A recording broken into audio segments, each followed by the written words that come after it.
Chapter 330, Playboy 1. Su Luo really never thought that Nangong Luyun would go to this extent just for her. Since the beginning, he had set up this scheme to trap Su Wan, advancing step by step and trapping her more with every step. First, he had let her reach heaven, and then he threw her down from such great height. Following that, he once again lifted her up to the heavens to once more threw her down from that great height. She was half dead from falling the second time, and only then did he tell her the truth. Afterwards, he made her face the way she was about to die while she was still alive. She was a nobody, yet among the population, he would actually go to this extent just for her. People were not vegetables. If one were to say that Su Luo's heart wasn't a little bit moved, that would be impossible. Nangong Luyun glanced back and saw that Su Luo looked dazed as she gazed at him. Her pair of eyes carried an affectionate regard. A touch of joy flashed across his face, and with a spoiling and indulgent manner, he hooked the tip of her nose with his finger. This king's little princess is really moved this time, right? You should be reassured that after our marriage, this king will treat you even better. Do you believe me when I say that I will spoil you to the sky? I don't believe it. Su Luo snappily glared at him. How could this person be so thick-skinned? Then you should marry this king and try it. Nangong Luyun used a wheedling, childish tone while tugging at Su Luo's little hand. His face was covered in a pitiful expression. Not going to marry you, Su Luo shook off his hand. Nangong Luyun's face had a wounded expression and he looked at Su Luo with some recrimination. Such a heartless girl. We have already shared the same bed. How can you be like this and not take responsibility? Once these words were out, the people in Su Manor who had originally been gaping blankly at their interaction were all once again dumbfounded. The three veins on Su Luo's forehead bulged and pulsated. She quickly turned her head around and glared at Nangong Luyun. She bit down hard on her teeth and stressing every syllable to say, I demand that you shut up. She just knew it. She just knew that he would not let last night's matter be so easily swept under the rug. However, she never would have thought that this shameless guy would actually do this under thousands of pairs of eyes and in front of everyone's face. Saying this kind of words, what was called sharing the same bed? They had merely been covered in blankets and were simply chatting, okay? What was called taking responsibility? Had she really done anything to him? The little her in Su Luo's heart was about to be driven mad. Nangong Luyun would never be satisfied with small gains.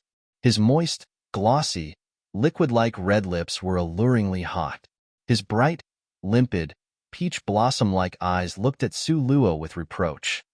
The accusation in his eyes was so obvious, it made people feel like Su Luo was a bad woman that had arbitrarily used him, then had indiscriminately discarded him. Su Zian was nearly shocked with disbelief. He looked at the scene in front of his eyes with a shocked and stupefied expression. No matter how he looked at it, he couldn't believe it. No way, no way, no way. How could this man that was feigning pitifulness to get some sympathy be His Highness Prince Jean, that evildoer? Absolutely not him. It was absolutely impossible. Su Zian got his act together, then let out a slight coughing sound.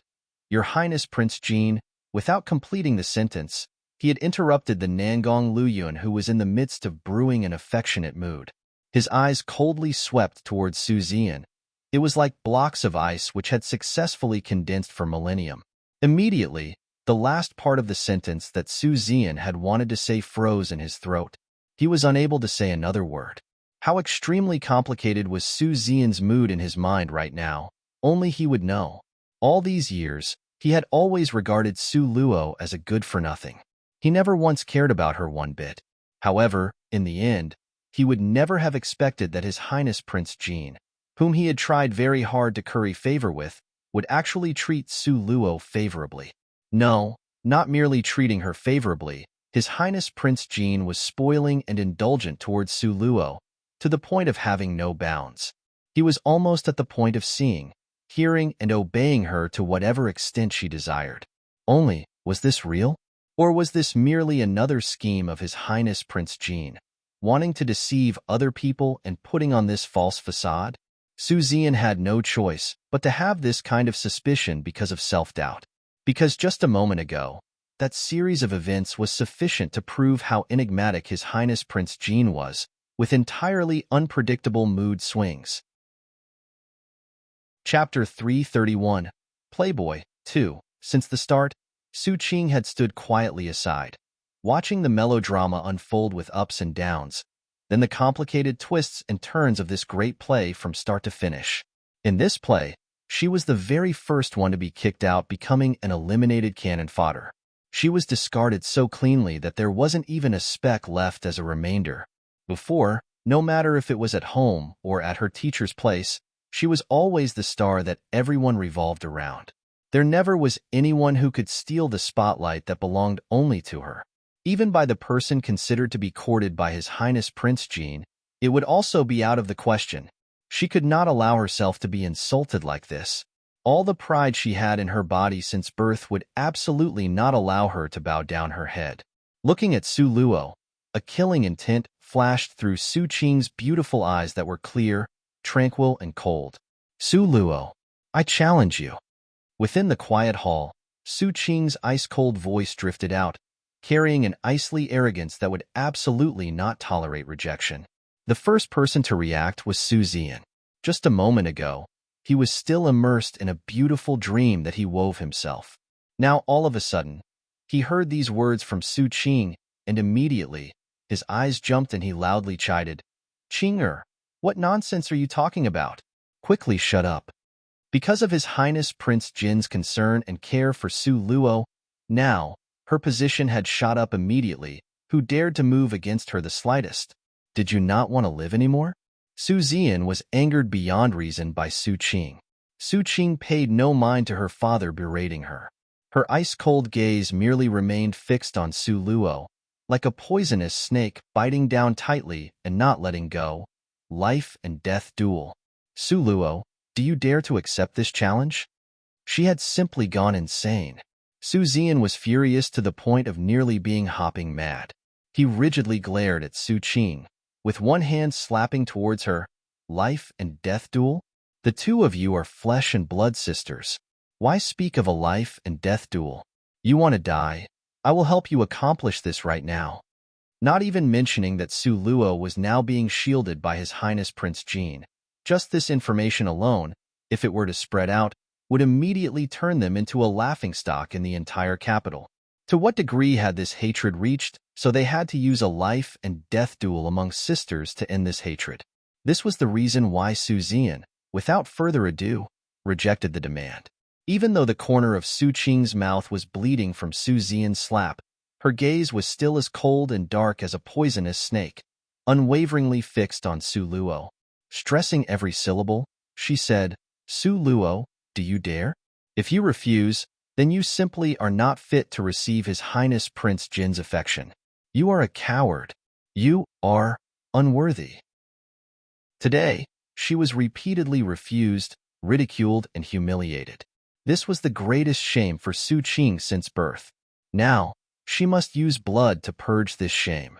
Otherwise, this would become the greatest devil in her heart for the rest of her life. In the future, when she would get caught by the devil in her heart, she would not be able to make any progress in her cultivation. Nangong Liuyun's sword-like eyebrows nodded slightly. His ice-cold phoenix eyes swept towards Su Qing. He opened his mouth and said frostily, "If you want to die, do not be anxious. This king will help you accomplish this." Su Zian's heart jumped up violently for some time. If His Highness Prince Jean wanted to kill someone, that would be simply like being marked for death by Yama the King of Hell. No one would be able to escape this. Su Zian once again pulled back his hand to slap at Su Qing's face. His furious voice bellowed, "Quickly shut up. People, come. Drag Su Qing away and lock her up." Su Qing's mouth hooked into a sinister, fierce sneer. Her gaze unblinkingly stared at Su Luo. "You coward. Su Luo, basically, you are just a good-for-nothing. Waste. Idiot. Coward. You are afraid of me. You simply could not defeat me." Ha ha ha ha. Su Luo knew that Su Qing was using insults to push her into a rash action. If she was clever enough, she could totally hide behind Nangong Liuyun's body and let him handle Su Qing. Right now, she could rely on Nangong Liuyun. leaving aside whether she could afford to repay him for this favor or not. But if she did that now, in the future could it be that whenever she come across someone stronger than herself, she would need to rely on Nangong Luyun? For all of eternity. However, the assassin side from her previous life told her, when relying on a mountain, the mountain would collapse. Depending on a person, that person would run away. Nobody could be more reliable when compared to herself. Chapter 332, Playboy 3. In this world where the strong rules, she must constantly become stronger and continuously exceed her own limits. Only this way would she be able to stand among the forest of the strong, and then stand at the summit of the strong. Su Luo had both arms crossed in front of her chest. Her gaze was frigid, and she lightly swept Su Qing a glance. Life and death duel? Su Qing, did you not get it wrong? Life and death duel. Once you stood in the ring, if one side did not die, then no winner could be determined. Even if one side admitted defeat, it was still no good. This was a battle where if one person did not die, it would never end. Therefore, it was only for deep enmity and great hatred. Otherwise, basically no one would lay down a life or death condition before entering the ring of a life and death duel. And yet, the first thing out of Su Qing's mouth was a life and death duel, not leaving even a little bit of leeway for the opponent. It could be clearly seen how deep the resentment and grudge in her heart was. Su Qing's voice was as cold as ice, chilling through the bone. You didn't mishear what I said. I really want to set down a written challenge for battle. A written challenge for a life and death duel. Do you dare to accept it? Scoffed Nangong Luyun uttered a derisive sound. A fourth-rank martial artist issued a written challenge for a life and death duel to a third rank, and even in such a courageous and righteous manner. Indeed, very interesting.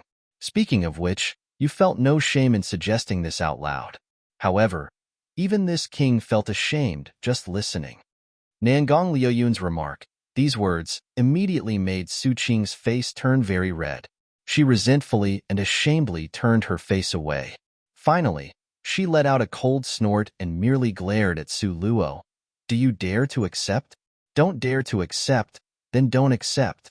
Su Luo faintly smiled. What's so hard about accepting it? But I have a condition.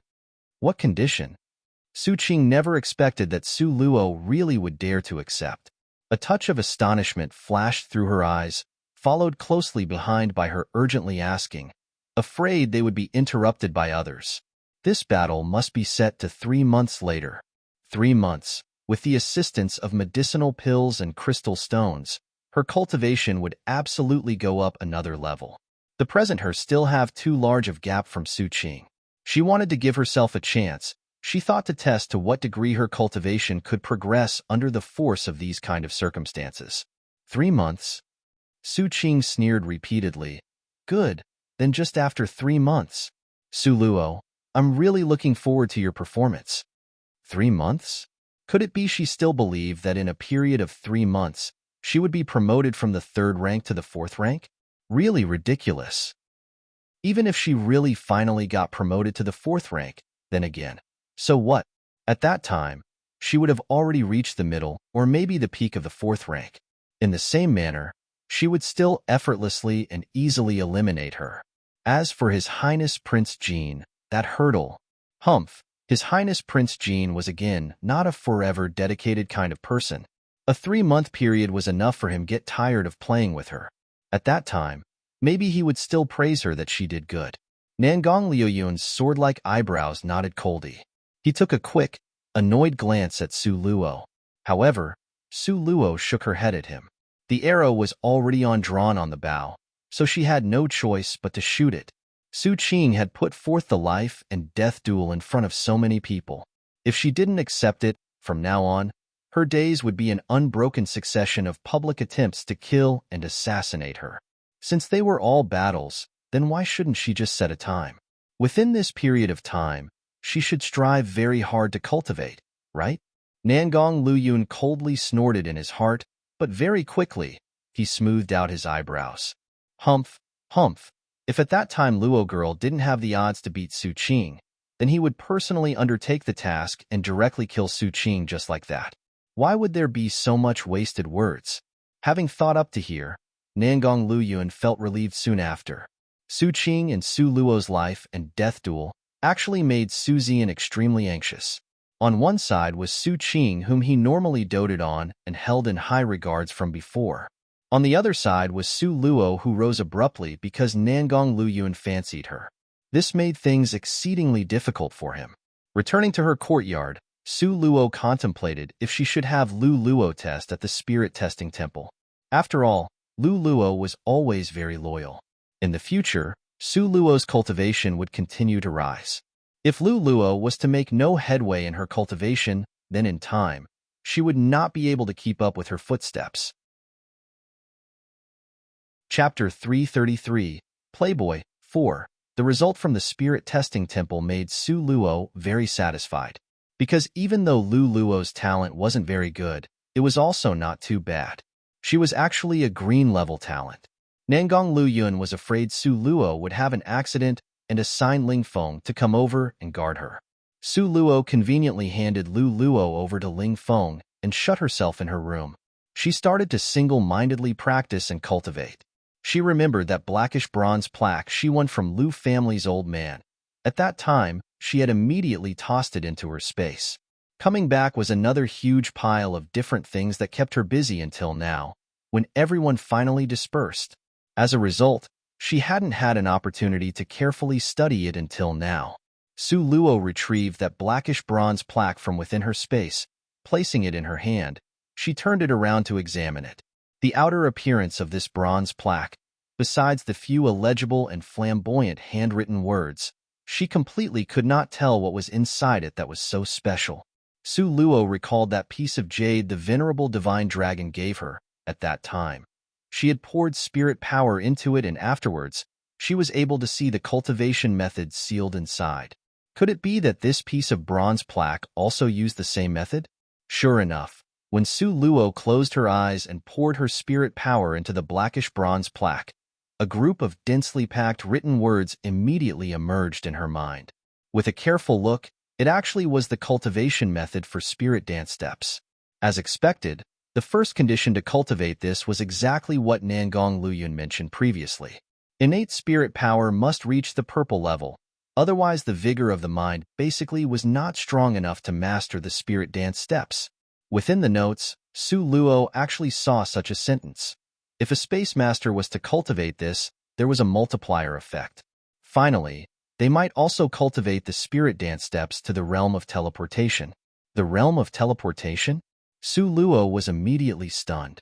If she was able to cultivate to the realm of teleportation, then that speed could be said to have reached the pinnacle.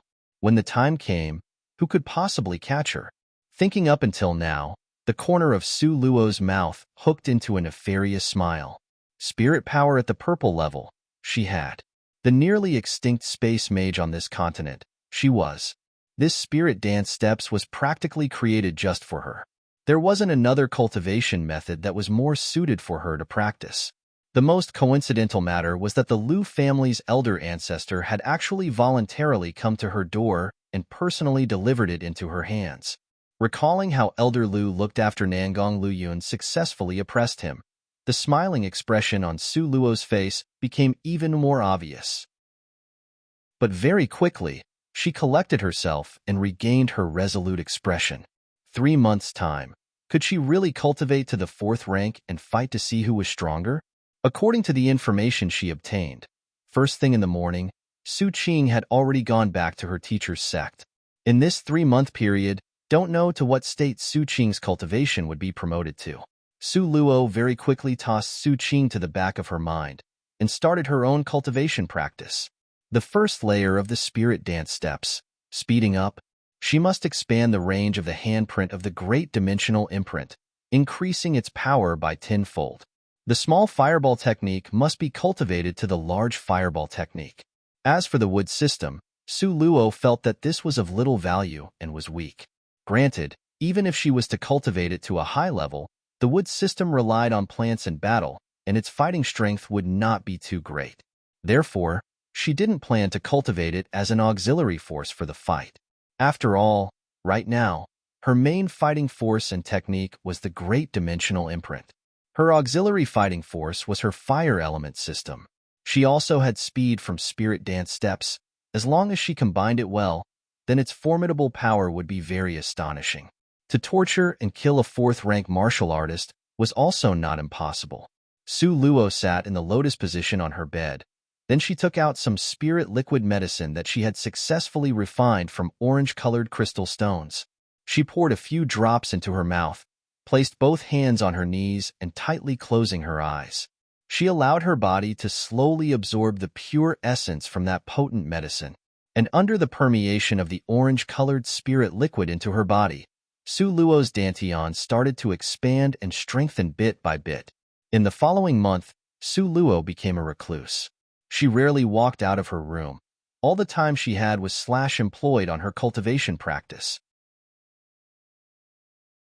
Chapter 334, Playboy 5. With her forgetting to eat and sleep in her dedication to cultivating, then adding in the unending stream of crystal stone spirit liquid's assistance.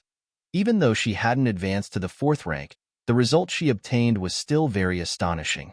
First of all, the small fireball technique was the very first to break through to the large fireball technique. Its attack power compared to before had been upgraded by as much as 5-fold. The great dimensional imprint, while it still hadn't reached the boundary of the second layer, the handprint was however a lot larger than before. Its might had also risen quite a bit compared to before. Yet, the boundary of the second layer, no matter how much Su Luo cultivated and tried to sense it, she was unable to set in motion the spirit force in her body. She thought that the reason might be because her strength was too low. If she was to run into Lu Chengfeng again right now, she would absolutely be able to dominate in defeating him. And no longer would it be like last time when she had to use medicinal pills to still fight very exhaustingly for her life. As for the spirit dance steps, Su Luo, after tumbling down countless times, finally touched the doorway. Within this period of time, most of her time was spent on practicing the spirit dance steps. The more she practiced it, the more she felt the footwork was exquisite, peerlessly appearing as graceful as an immortal. Merely just considering the speed alone, nobody within the third rank could match it. Originally, she had just entered the beginning of the third rank, but after 1 month of trying hard to the point of going without sleep or meals, she had already reached the middle of the third rank. This kind of cultivation speed, if others were to find out, would absolutely make people insane from jealousy. Within this month, when Su Luo got tired of cultivating, she would just run over to refine medicinal pills. After refining medicinal pills, she would once again run back to cultivate her spirit strength. She would repeat this cycle nonstop in this way. Not only had she refined many medicinal pills simultaneously, her ability in refining pills had also advanced by leaps and bounds. What was even more significant was that her wood and fire dual elemental systems also followed after in growing by leaps and bounds. In summary, through this month's bitter practice, her harvest was very huge. In her space, Su Luo sat cross-legged by the side of the spirit spring with her eyes tightly closed. A fine layer of sweat seeped out of her face. Su Luo, in the course of her cultivation, even she herself didn't notice a circle of spirit power rushing around her entire body. Finally, following her breathing, it quietly entered into her body. It was constantly nourishing her internal organs. After a month of cultivating during which eating and sleeping were forgotten, Su Luo had now already reached a bottleneck. The originally soaring growth of spirit strength had also become slower. In addition, those dozens of crystal stones that she had refined into spirit liquid had also been almost completely consumed by her. Time to go out. Su Luo opened the tightly secured door. Outside was the harsh and dazzling sunlight. "Miss, you came out." Seeing Su Luo walk out, the most excited person was none other than Lu Luo.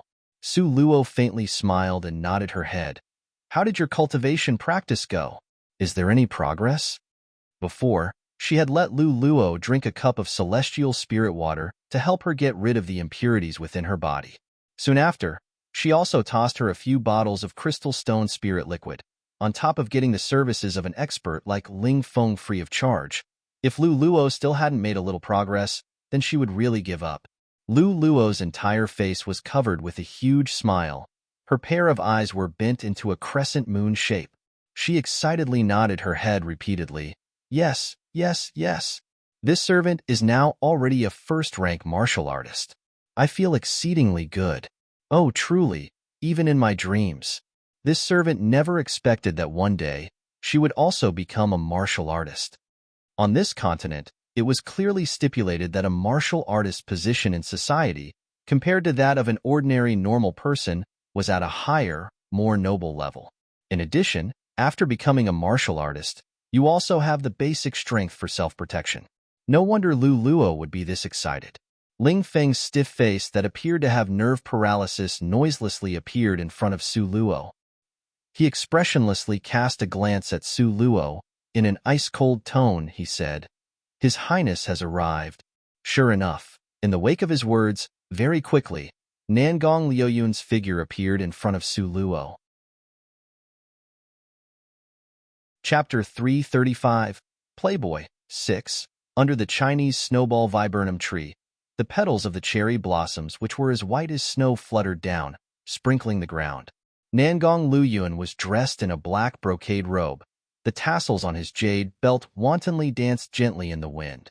His face was like the month of the Mid-Autumn Festival, smiling lightly again and again while looking at her. The him right now appeared to be respectable, roguishly charming, handsome beyond compare, and full of hidden depths. He had that kind of extreme allure that was a little flaky, but gave off ample aggressiveness. The sun in the sky was just at its most magnificent. The plants in her courtyard were blooming. The scene was very picturesque, making him appear so handsome that it was as if he just walked out of a painting. This King's Luo girl finally came out from closed-door practice. Nangong Luyun gazed deeply at Su Luo and said in a teasing tone, "If you hadn't come out now, then this king was about to enter by smashing the door." Saying this, he reached out to hold Su Luo's hand, and without regard for others, he probed her cultivation. The Nangong Luyun before her had an extremely good-looking smile on his face. That kind of smile made people feel dazzled, as if all of a sudden, the sky looked magnificent and splendid with a warm breeze within thousands of miles. It was incomparably brilliant, as if all the air she inhaled was exceedingly fresh and clean.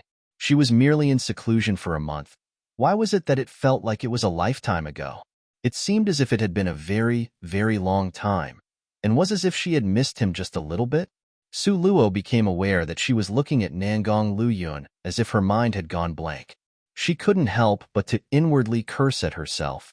"Were you waiting for me to come out of seclusion from the start? Why?" Su Luo looked at him and puzzledly asked, "Haven't seen each other for 1 or 2 months, and this king is not allowed to miss you?"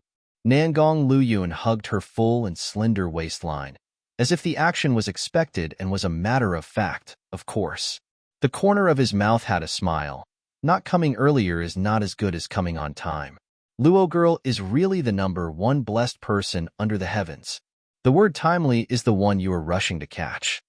Su Luo became increasingly more confused. Could it be that today was some huge day? Really? Why was it that she didn't even have the slightest impression of this? What timely coincidence? Su Luo looked at him with a perplexed expression on her face. Nangong Luyun didn't answer her. He only drew her along by the hand and stole a kiss from her.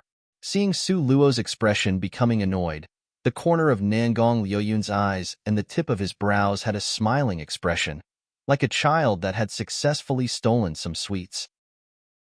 It seemed as if he was in a very cheerful mood. "Let's go. Follow this king to our tryst." A tryst? An unnatural expression flashed across Su Luo's face. She tried to shake off his hand that would not let go. "Who has a relationship with you? Did I promise to go? Quickly release my hand." A tryst, when applied to a woman and a man, how ambiguous a way it was to word things. This word would define the relationship between both sides. And it was very obvious that no matter how Nangong Luyun defined their relationship, she still hadn't reached that degree with him. Nangong Luyun's footsteps paused. His cold, clear eyes swept across her body. Before she could return to her senses, that ice-cold, beautiful pair of eyes invoked a smiling expression that was alluring and would entice anyone who saw it. Wanting to resist but still welcoming, "Girl, as if this king still doesn't understand you. Let's go. Stop dilly-dallying." "Rubbish talk." Su Luo showed that she was not convinced. What was called wanting to resist but still welcoming? How could she have this kind of intent? Nangong Luyun rather seriously and earnestly examined her. Want to promote your cultivation and defeat your opponent? No? If you want to, then follow this king and let's go. Su Luo saw his raised eyebrows and lips and the still deadly earnest, old-fashioned, solemn appearance. Suddenly, she felt he looked extremely ridiculous. She couldn't bear it and let out a puff sound of laughter. Nangong Luyun extended his slender, jointed forefinger and immediately knocked her gently on the head, rewarding her with a quick knuckle to the head. What are you laughing at? Laugh at this king again. I will sell you and count the money. You would be loath to part with me. Su Luo blurted it out without giving her brain enough time to think it over. Once the words were out of her mouth, after coming awake and becoming aware, she then found that it was improper. According to her and Nangong Luyun's relationship, this sentence seemed a little ambiguous. Chapter 336, Playboy, 7. Nangong Luyun was as quick as using a stick to hit a snake. He immediately lifted an eyebrow and looked at her with a faint smile. He smoothly responded to her sentence. Luo girl really understands this king. Like you said, this king really would be loath to part with you. Su Luo had lost this round, and somewhat annoyedly patted her own head. She really had become foolish since being shut in, to forget Nangong Luyun, that roguish nature. She even walked into that trap. Su Luo helplessly sent him a glare, but Nangong Luyun still appeared improper and hugged her slender waist tightly to him, bringing her to the front of his body. However, Su Luo shook off his hand. After that, she took a step and walked forward while ignoring Nangong Luyun. Nangong Luyun rushed to catch up and walked alongside Su Luo. His tone was extremely fawning and cordial. Okay, you are already this king's people. Why are you still so easily embarrassed? This king doesn't mind. Why would you care? Su Luo was just about to retort her refusal, but when she recalled how thick-skinned and shameless this guy, Nangong Luyun, could be, she endured it. Su Luo merely focused on continuing to walk forward. Going to ignore him. The more attention she paid him, the more enthusiastic he became, and so on, without end. Nangong Luyun fawningly tugged at her little hand. Su Luo, with one toss, shook him off with her face turned away. She cast a glance at him. I am not interested in you. Nangong Luyun also didn't get angry. He smiled alluringly with a devilish charm. He leaned close to her, persistently giving her his selling points. Such a hard-mouthed girl. It's obvious you like this king very much, but insist on saying you are not interested. Humph. Let me tell you, this king is the kind of outstanding, elegant, handsomely suave, who knows literature and martial arts, and that shunned debauchery to remain chaste, exceptionally good type of man. Even if you lit a lantern to find one, you still won't find one this good. Let me tell you, from now on, you should be careful and constantly be mindful of me, else this king will be snatched away by others. When Nangong Luyun was boasting, his tone was full of himself and conceited with a high-spirited expression. It seemed as if he was not the slightest bit embarrassed. His words struck Su Luo like lightning, making her speechlessly shake her head. This person was His Highness Prince Jin, His Highness Prince Jin, the legendary, unwavering, expedient killer that killed people like cutting grass. His only hobby was to cut off people's hands and feet, and was bloodthirsty like a devil king. Now, he had this kind of childish manner, simply made her want to cry but lacking the tears, and even more, he was hard to handle. Su Luo halted her footsteps, supporting her forehead. She sighed. I beseech you to stop talking. You may not be embarrassed, but I feel ashamed on your behalf. Nangong Luyun gave two humph sounds. You don't have good vision, girl. This girl was really hard to swindle. No matter how he tried to swindle her, he couldn't deceive her. In the end, Su Luo was still very curious, therefore she followed him, and together, they approached the dragon-scaled horse. Today's dragon-scaled horse was not harnessed to the rack of a carriage, rather, it had a saddle on its back. It heroically stood at the doorway, looking gorgeous and vigorous. Seeing Nangong Luyun and Su Luo approach, the dragon-scaled horse immediately abandoned its own master and jubilantly tried to move closer to Su Luo. Its massive head incessantly rubbed into Su Luo's embrace. Nangong Luyun's face darkened as he tore the dragon-scaled horse away from Su Luo and directly carried Su Luo onto the horse's back. "I can do it myself." Su Luo pursed her lips and smiled. This man would even be jealous of the dragon-scaled horse. He really was very interesting. In fact, she was aware of why the dragon-scaled horse wanted to be close to her. Last time, when she took the dragon-scaled horse carriage back, Su Luo took out a little celestial spirit water and fed it to the dragon-scaled horse. Originally, she did it as a test, to see whether besides the little divine dragon liking the celestial spirit water, other magical beasts would also like it. Who knew that only a few mouthfuls of celestial spirit water would get the dragon-scaled horse to be on her side. The dragon-scaled horse's attitude towards Su Luo immediately underwent a huge 180-degree turn. Since then, the dragon-scaled horse would follow behind her but anytime to anywhere. Otherwise, it would use those pair of limpid, bright, and huge eyes to look at Su Luo pitifully. Just seeing it would make a person's heart hurt. Chapter 337, Playboy, 8. Now, it was also like that. Nangong Luyun held Su Luo and sat them on its back. The two of them rode together in the same saddle. They were very close to each other. Su Luo tried several times to say that she could ride a horse, but was diverted away from the topic by Nangong Luyun changing the subject. At this moment, the dragon-scaled horse refused to move. He continuously turned his head to rub against Su Luo. Even Nangong Luyun was somewhat unable to command it. When Su Luo saw Nangong Luyun's dark face, she secretly laughed in her heart. She bent her body and leaned down with her hand, offering the dragon-scaled horse the celestial spirit water and fed it into the dragon-scaled horse's mouth.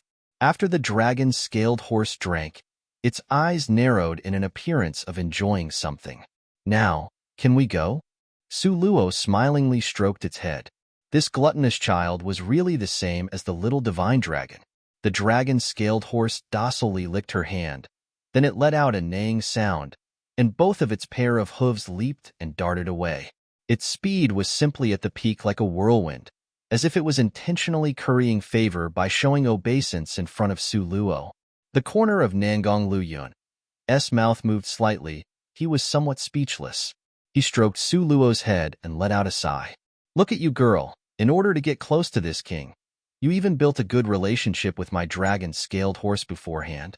Still saying you are not interested in this king? Girl, your mouth says no but your heart says yes. Don't feel like talking to you." Su Luo lifted her head, snubbing him, and patted the dragon-scaled horse's head. Immediately, the dragon-scaled horse's speed soared once again. The buildings on both sides constantly fell behind. As fast as lightning, they arrived at their destination, east-facing pier. A luxurious yacht that was about 200 meters long and 30 meters wide stood still, moored at the mouth of the shore. The luxurious yacht was imposing and simply looked like a luxurious palace on top of the water. What made Su Luo surprised was that in this world, the maritime navy vessels were actually developed to this degree. Nangong Luyun skillfully pulled Su Luo along by the hand, taking her two on a stroll towards that luxurious yacht. On the docking platform, a gangplank was slowly lowered from the yacht. Nangong Luyun led Su Luo, sauntering up that gangplank. Once they had climbed onto the yacht deck, she found 3 to 4 people sitting on the erected chairs chatting away, both male and female. The men's clothing were embroidered and looked magnificent. The women's figures were beautiful. They all appeared bright, neat, and beautiful, extremely attractive to the eye. Hearing a noise, they uniformly turned their head and looked towards them. Among them was a kindly intellectual youth who was the first to react. He put down the stuff in his hand, stood up and walked over. With a smile in his eyes, he said, "Nangong, we waited for you for a full 6 hours. If you still had not come, don't even think about hooking a single amethyst-thorned fish." "Oh, who is this?" This youth, without regard for others, exchanged greetings with Nangong Luyun. He turned his head once again. With a smile on his face, he looked at Su Luo. His eyes were full of inquisitiveness. Nangong Luyun would also bring a young lady out? Moreover, this miss was also not the Jade Lake's fairy? Nangong Luyun drew Su Luo by her slender waist even closer to him. In a mild tone of exchanging greetings, he said, "The future Princess Jean, properly give her your greetings." "Oh, Princess Jean? Nangong, you're really quite something." Wordlessly and silently, you found a Princess Jean for yourself. How many beautiful women will inwardly sob tearfully? This white-robed youth's countenance was all smiles. He looked like a refined intellectual with an extremely mild and gentle temper. At this moment, another blue-robed youth came over. His face had a smile and exchanged greetings with Nangong Luyun. "Oh, seldom is Nangong Luyun seen bringing a beauty out. Did the sun rise in the west today?" Nangong Luyun swept him a faint glance, and the blue-robed youth's shoulder immediately shrank back. "Call her sister-in-law." Nangong Luyun's gaze swept a glance at those aureole and swallow-like ladies not far away. His voice was indifferent. Nangong Luyun also did not deny it, and gave an alluring smile that was devilishly charming. "In any case, this lifetime, you will certainly be this king's Princess Jean. Once you are exhausted, you will land in this yellow spring one. See where you can escape to." 1. Exhausted, you will land in this yellow spring. This could also be referring to and translated as once you are poor, you will want to land in this golden spring of wealth. Chapter 338, Playboy, 9. The blue-robed youth didn't expect that Nangong Luyun would be this serious. His face froze for a moment in a dumbfounded expression, then he smiled. In a well-behaved manner, he called Su Luo sister-in-law and became more affectionate towards her. "I'm not your sister-in-law, and also, don't have any relation to him. Don't just randomly shout out a title at someone." Su Luo thought about it and pushed Nangong Luyun away by a step, then followed closely by trying to explain it once thoroughly. The blue-robed youth, seeing this, suddenly laughed. He lifted an eyebrow towards Nangong Luyun and laughingly said, "Oh, second older brother, has this not been settled?" The white-robed youth also followed immediately with a kindly smile. "It seems so." No wonder Nangong Luyun was so busy recently, to the point even his shadow couldn't be seen, let alone the person. Wow. Clearly, nobody expected that the always outwardly cold Nangong Luyun would actually declare such a naked confession, and so publicly. Immediately, the people at the scene started to get riled up. Pair after pair of probing and measuring eyes gathered on Su Luo's body. They always thought that Nangong Luyun, in this lifetime, would just be like this, avoiding debauchery, remaining chaste with his advanced stage of misophobia, not fond of having women be near him. However, they never anticipated that Nangong Luyun, who didn't sing, would become an instant sensation when he sang. 1. Su Luo heard the joking manner between them. In her heart, she had some doubts. Nangong Luyun was what kind of identity? When he was at Su Manor, Su Zian worshipped him like a god, with merely a coughing sound. Her cheap old man was like someone being scared by a tiger's roar. However, the few people in front of her eyes, each and every one of them was very handsome, talented, glowing with health and vigor. If you placed them outside, each and every one of them would be giants among men. Moreover, just looking at their manner, they appear to be very familiar with Nangong Luyun. They also called each other brothers. Don't know what the identity of these people was, but she was certain their background and influence were definitely not small. At this moment, don't know from where, Bei Qining popped out, dressed in an all-red, embroidered robe. He saw Nangong Luyun and Su Luo, and barged his way into the crowd around them. His entire face and eyes were full of pure smiles. "Sister-in-law, I just knew that you would come. You coming is simply too right." Faced with such an enthusiastic and warm Bei Qining, as if they very familiar, Su Luo was puzzled. What did he mean by saying that having her come was simply too right? What who? Bring it here. Bei Qining lifted an eyebrow. With a self-satisfied smile, he held out his hand. "Just like you to bother about this little thing. Take it." The blue-robed youth on the side humphed twice and tossed a green crystal stone to Bei Qining.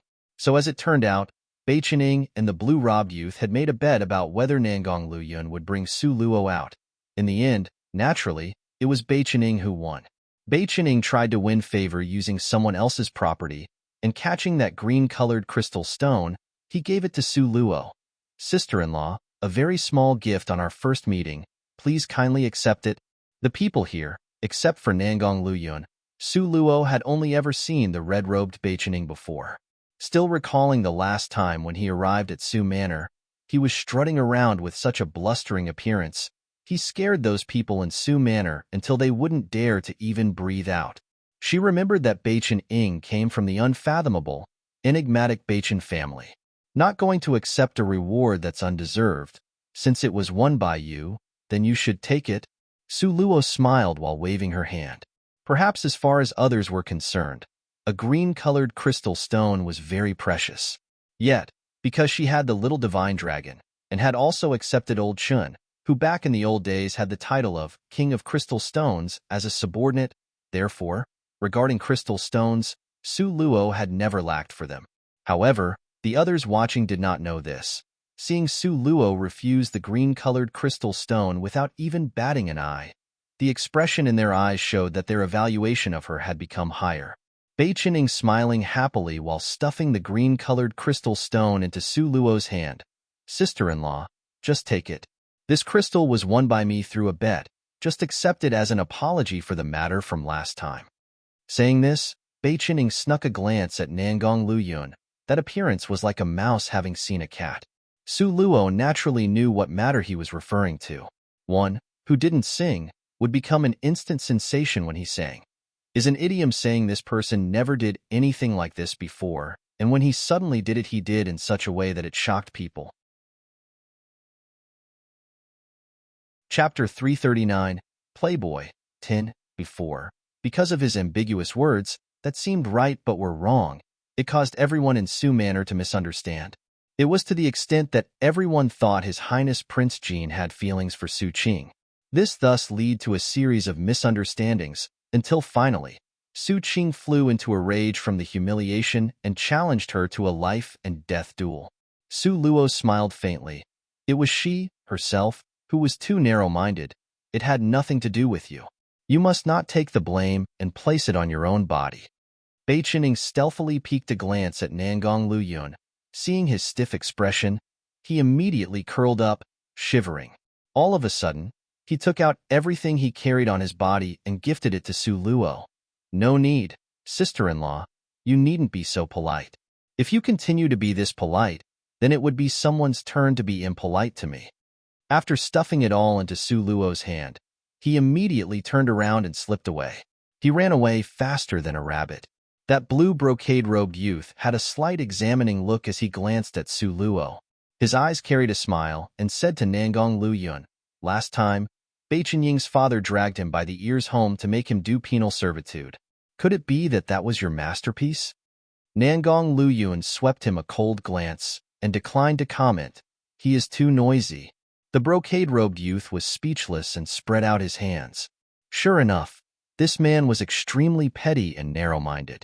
He wouldn't even eat a little loss. Finished thinking, his gaze again went towards Su Luo, though it had a little less of an examining expression.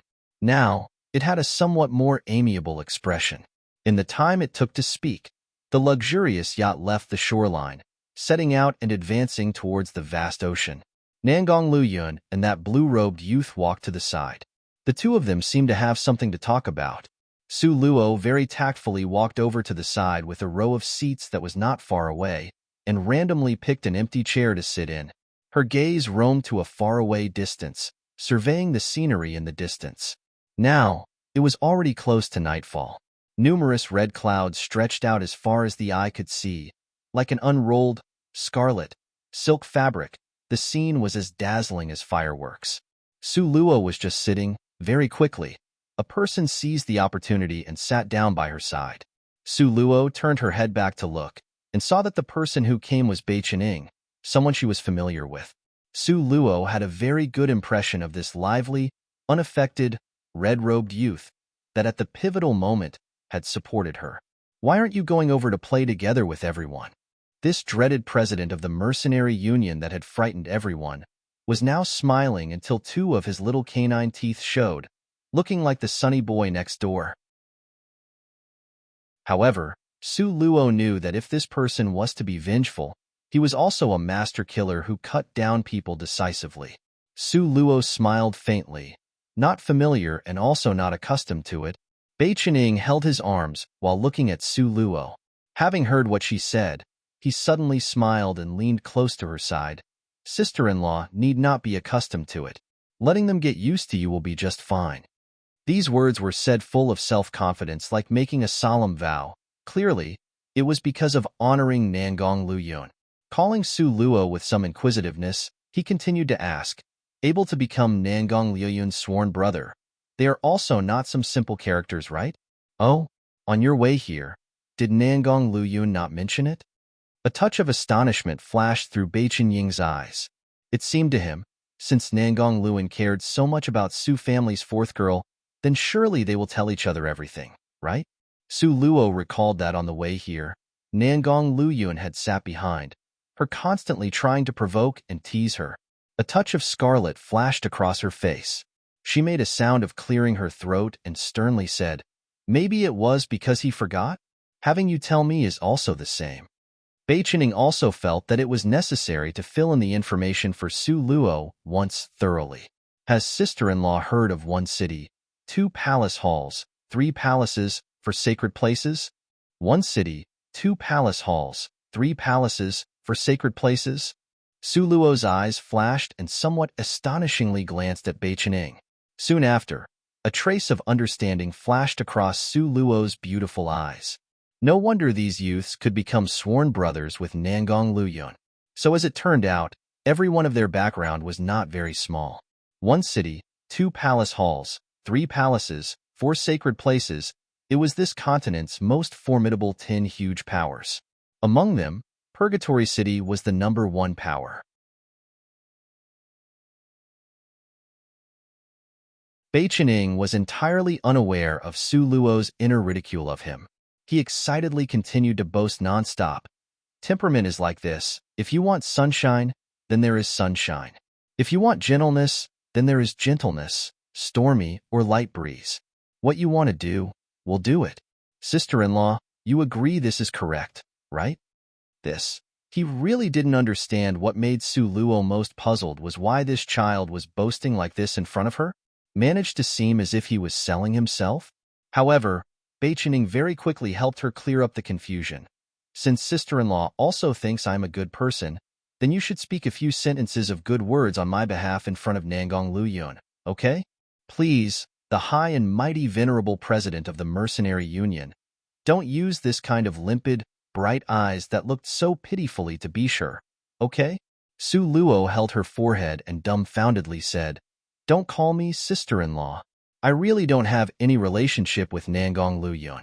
Furthermore, you are his sworn brother. Your words are even more useful than mine. Sister-in-law, don't crack jokes. In front of Nangong, 1 sentence from you is equal to 100 sentences from me. Sister-in-law, I beseech you, say something to Nangong so that I won't once again be dragged home to practice sound wave martial arts." Bei Qining had a face of having long suffered, that was desperate from depression, as if that sound wave martial arts tormented him very miserably. Su Luo was helpless from lack of a better option. "I already told you, don't call me sister-in-law."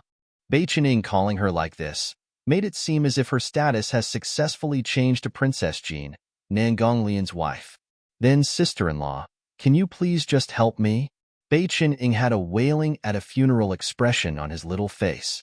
His rosy, glossy lips opened and closed, and his watery, limpid eyes, which were like peach blossoms, looked at Su Luo, waiting anxiously.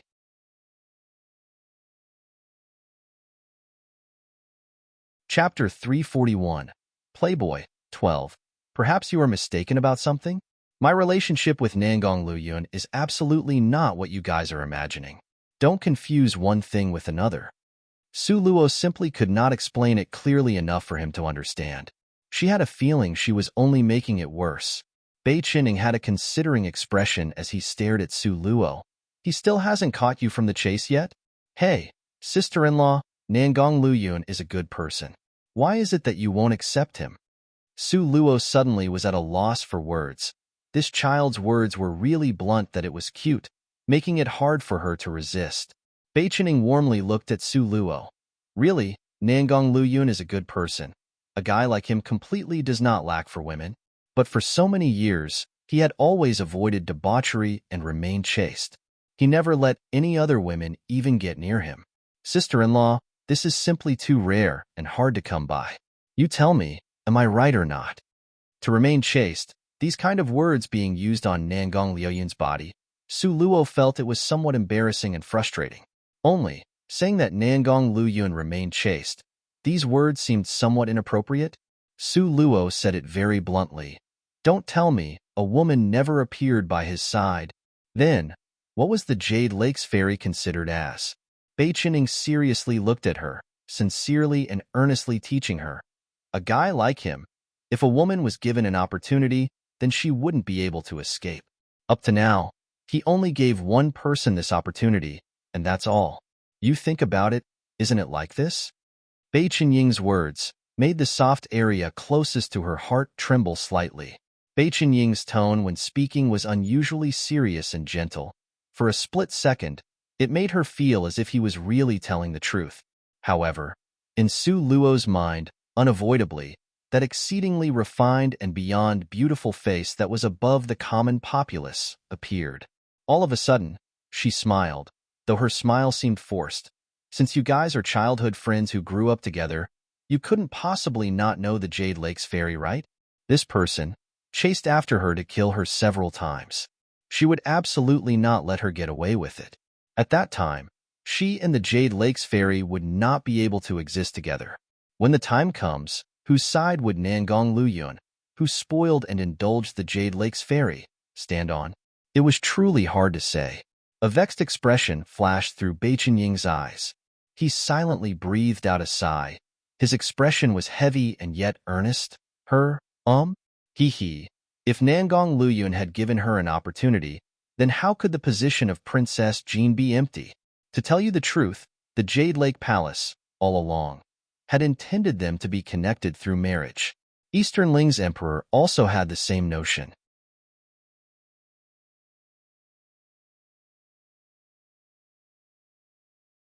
Chapter 342, Fright on Board, 1. That kind of alluring and devilishly charming Nangong Luyun, in his childhood, had actually shut himself up? Su Luo's shock was written all over her face. Yes, it had something to do with the death of his mother who was an imperial concubine. But this matter must wait until he wants to tell you himself. I cannot tell you. Bei Qining, after saying this, he stood up. Finally, he gazed deeply at Su Luo.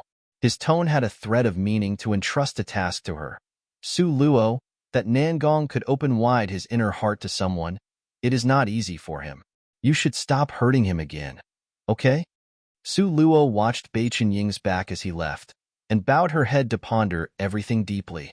She couldn't tell at all that Nangong Liuyun's heart had a shadow purely by his appearance. Was it because she simply did not pay attention to his mood, or that he hid it too well? In addition, there was that wound on his body.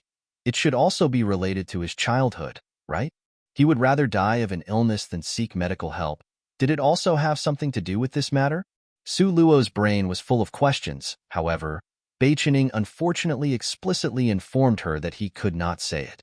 If she wanted to know, she had no choice but to go look for Nangong Luyun. Bang! A sharp and clear burst of sound exploded above Su Luo's forehead. Su Luo angrily lifted up her eyes and encountered Nangong Liuyun's handsome face that carried a smile. What are you thinking about that made you this enthralled? Be careful you don't get pushed into the water and don't even know it. Nangong Liuyun's tone was low, deep, and enticing. His smile was neat, like the clouds softly drifting over the surface of a lake, giving people a very comfortable feeling. Su Luo blankly and foolishly looked at him. The him right now appeared to be very relaxed and easygoing. Yet, he still gave off a kind of outstanding, extraordinary sense of being a giant among men. Originally, she had always thought that Nangong Luyun was a person who despised worldly conventions, doing as he pleased without the slightest scruple. But ever since she heard Bai Qinying's words from a moment ago, afterwards, when Su Luo looked at Nangong Luyun again, her gaze couldn't help but carry an expression of probing and sizing him up. His handsome face had a smiling expression. That gaze was beautiful and secluded like a deep pond. Yet, it was also clear like a deep, pure spring.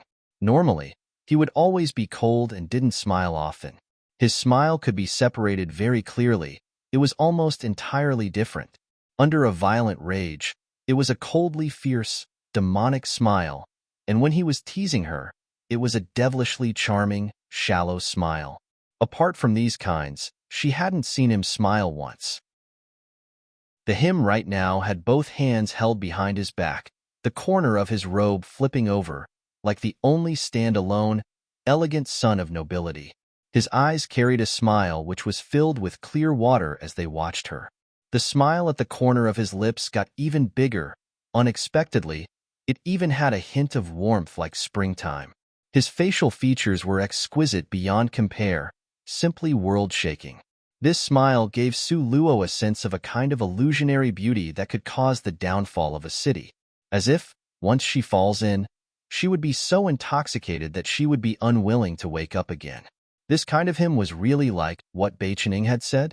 That he had a piece of tragic past that he did not want to recollect? That he had a childhood where he shut himself in? Su Luo gazed at him in a daze. Momentarily, she didn't know what she should say and what kind of manner she should use to face him. Is this king that good-looking? Actually made you dazed from looking? The corner of his mouth hooked into a devilishly charming, shallow smile.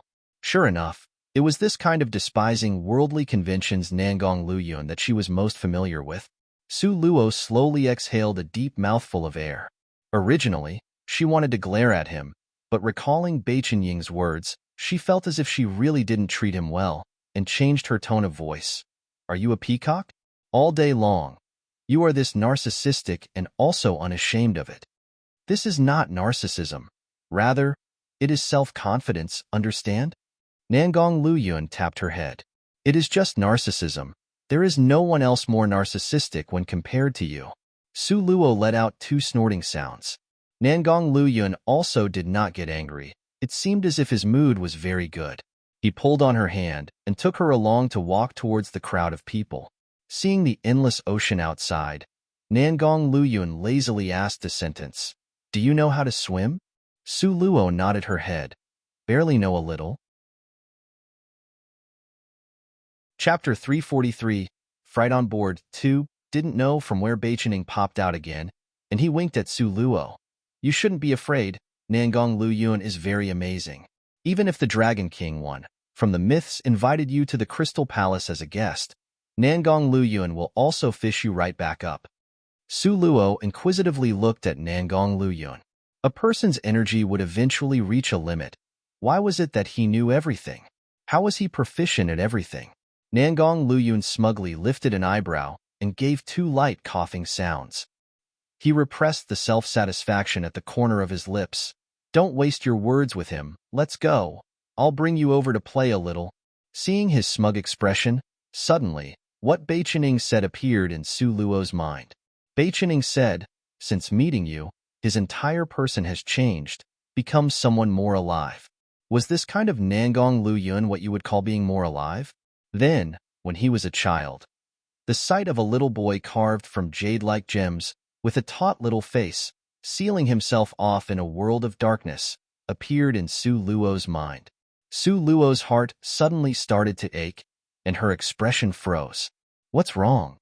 Nangong Luyun detected that her expression had become strange, and he asked a little nervously. Just this could make the noble and indifferent him so nervous? Su Luo did not answer, and instead changed the topic. Her brows and eyes bent in a clear and light smiling expression as she gazed at him. What games are you bringing me to play? Just at this moment, Anya Ming, who sat in front of a small table playing chess at the side, put down a chess piece. Checkmate. Sitting opposite of him was Lan Xian, who vexedly grabbed his hair. Ultimately, he still had no strategy to try and carelessly messed up the chess pieces on the board. Don't want to continue. Not going to play this. It's making me bored to death. On Yeming glowered at Lan Xian. You lost and just destroyed the chess game. Don't have good chess manners. Humph, humph. Lan Xian leaned back into his chair and lazily shot a glance at On Yeming. Beating me and you get so proud? When it comes to playing chess, Nangong Luyun could throw you to a few streets away. If you have the ability, go beat him at chess. Nangong Luyun knew how to play chess and also had superb chess skills. Su Luo's inquisitive gaze landed on Nangong Luyun's body. Nangong Luyun languidly reclined on a deck chair, his sword-like eyebrow lifted slightly, but he did not speak. Beichening saw that Su Luo was curious and attending to her, explained. Nangong's chess skill is the most exquisite. When he was 8 years old at that time, he played chess against the scholars at the Imperial Hanlin Academy University until every one of them lost and fled. Since then, his skills have no rival, but also because of this, he washed his hands off from playing chess. From that time on, he never played chess again. Nangong Luyun's phoenix eyes were closed, faint sunlight shone on his body. His slender eyebrows and pure white skin had a slight luster that seemed to be flowing.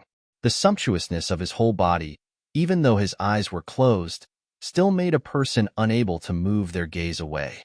Right now, he seemed to have sunk into a deep sleep and hadn't heard what Beichening said. His face didn't have any change in expression. However, having heard what was said, Su Luo was inevitably speechless. Wasn't the 8-year-old Nangong Luyun still a closed-off child? Unexpectedly, he could still play chess to the point of making the scholars at Imperial Hanlin Academy University lose and flee? How large and intelligent was this guy's brain? No wonder his favorite pastime was to ridicule people through sarcasm. He calculated his schemes and machinations completely with numerous layers and endless amounts. As it turned out, those stratagems, as far as he was concerned, were like eating a meal or drinking water. It was that simple. Oh, that's right. Where is this yacht heading to? Now, Su Luo finally had a good opportunity to ask. Before, Nangong Luyun did not tell her any of the details. She also didn't carefully ask before being pulled here by him. Now, only after the yacht had sailed for a long time, did she finally have time to question them properly. Beichening was simply somewhat speechless. Sister-in-law, do you not even know about the once-a-year fishing event for amethyst thornfish? Having only arrived in this world for a few months, Su Luo slowly shook her head. You tell it to me in detail before. I was always locked in at Su Manor, so not very familiar with the matters on this continent. 1. The Dragon King. This refers to the Dragon King from the Chinese mythological story written, called Journey to the West. They are dragons that with a sneeze could cause rain, and they live in the Crystal Palace within the ocean as rulers. There are 4 Dragon Kings that ruled the 4 seas, which were named based on the 4 directions.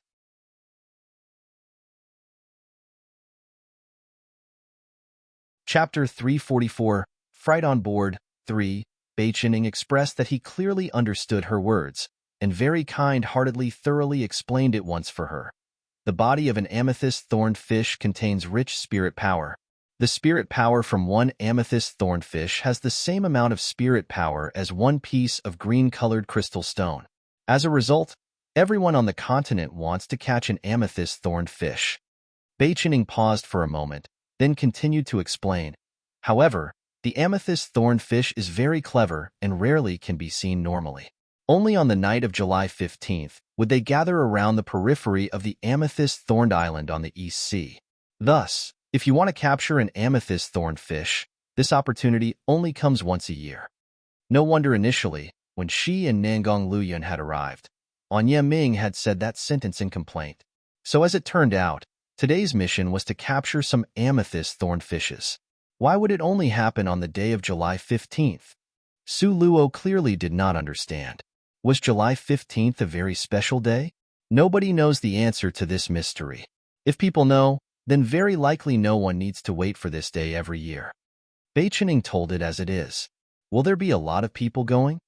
Su Luo curiously asked. One amethyst thornfish was equivalent to the spirit power in a green-colored crystal stone.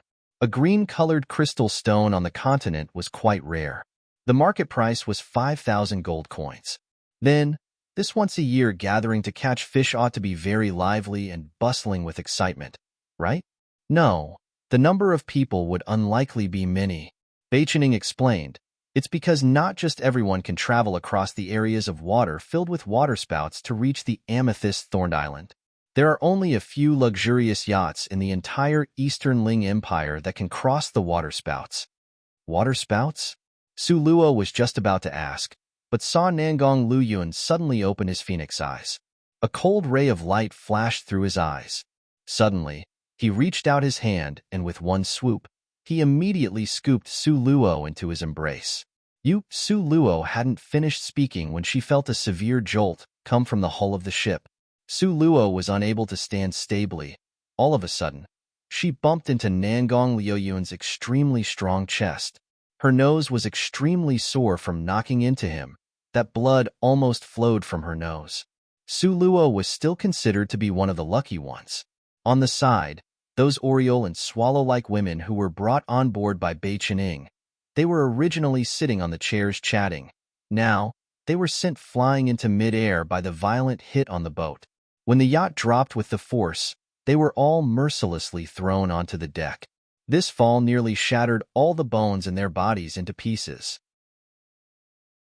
They moaned unceasingly for a very long time. They weren't able to crawl up. However, it was still unfinished. The yacht dropped down and very quickly was lifted high up to float above, almost flying into mid-air. And once again, it heavily dropped onto the water's surface, and it continuously looped in this cycle of motion. The deck was shaking so violently such that simply nobody could stand on it. Those few Oriole and Swallow-like women, whose bodies still hadn't crawled up, were once again ruthlessly thrown up high and again fell to the deck. They just resembled some playthings that nature was toying with in the palm of its hand. Between these powerful shakes, the yacht again becomes stable. A heavy and imposing expression flashed through both Anya Ming and Lan Xian's face at this time.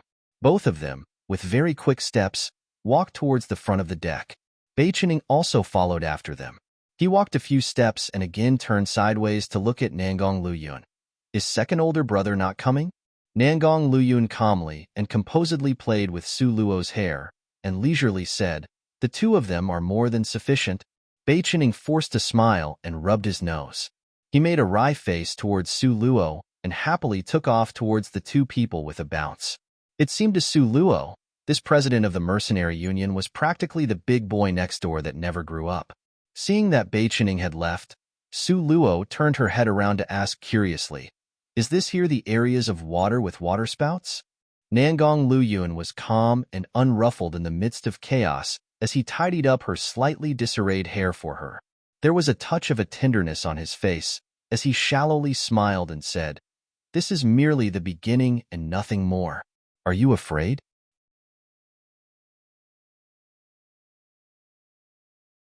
Chapter 345, Fright on Board, 4. Su Luo's beautiful pupils roamed, while she lifted an eyebrow and smiled. "What's to be afraid of? My swimming technique is pretty good. Want to have a race with me?" Nangong Liuyun's intoxicating, fluid glance could move heartstrings. He spoilingly and indulgently rubbed her head. "Little crow's beak 1. I hope what you said will not hit the mark." Could the implication be that this huge, luxurious yacht could still sink? Su Luo stuck out her tongue and poked her head out of Nangong Liuyun's embrace to explore. She looked towards where Bei Chening and them were, and somewhat curiously asked, "What are they doing?" "Suppressing the water spouts." Nangong Luyun led Su Luo along by the hand. His mood was extremely relaxed. "Do you want to go and have a look? These few guys normally live like princes. It's rare for them to use their strength. We ought to have a good look. There are not many opportunities of this kind." The always terse, laconic and, "Silence is golden," Nangong Luyun would only say long sentences in front of Su Luo. Also, only she was worth him spending a lot of patience to come over to entice and coax her. Since this was a rare opportunity, naturally, she would not miss it. Su Luo hurriedly nodded her head.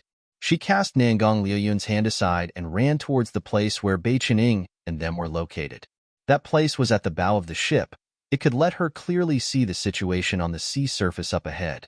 Nangong Luyun pampering and spoilingly followed behind her. At any time, he was prepared to protect her well. Yet, He completely disregarded the pile of women lying on the ground with almost all the bones in their bodies shattered into pieces. Su Luo could clearly see that ahead, for as far as the eye could see, there were huge whirlpools that appeared on the sea surface. They looked like the wide-open, bloody maw of a beast of prey, showing off their strength by casting sidelong glances at them. In the distance, Su Luo saw a ship that was dodging left and right, but finally, it was still swept up by the waterspout. It disappeared completely in a flash, not leaving behind even a bit of a trace. That ship was about 50 meters long. Although it wasn't comparable to their current yacht, it also wasn't considered that much smaller.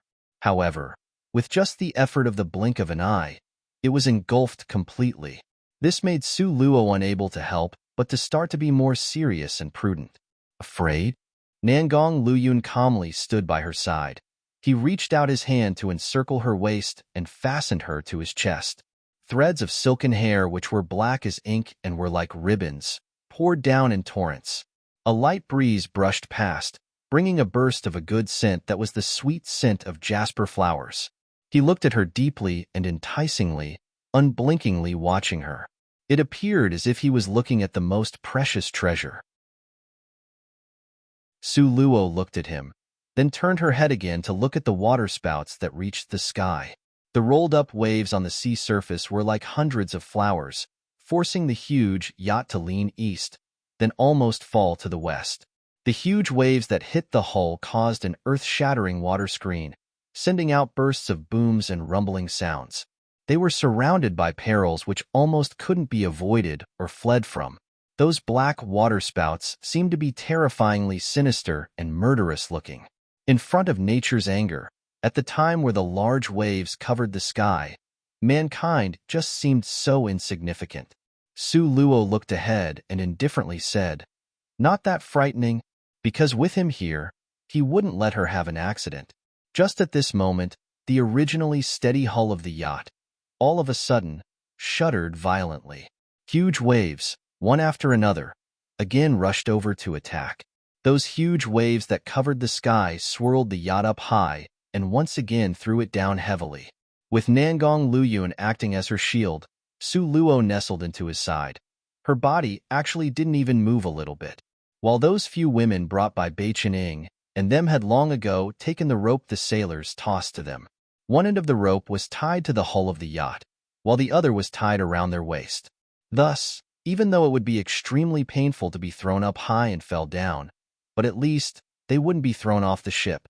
They could still save their life. In this perilous situation, Su Luo's gaze landed upon Anya Ming and Lan Xian's body. 1. Crow's beak. A person who made an inauspicious remark. Chapter 346, Fright on Board, 5.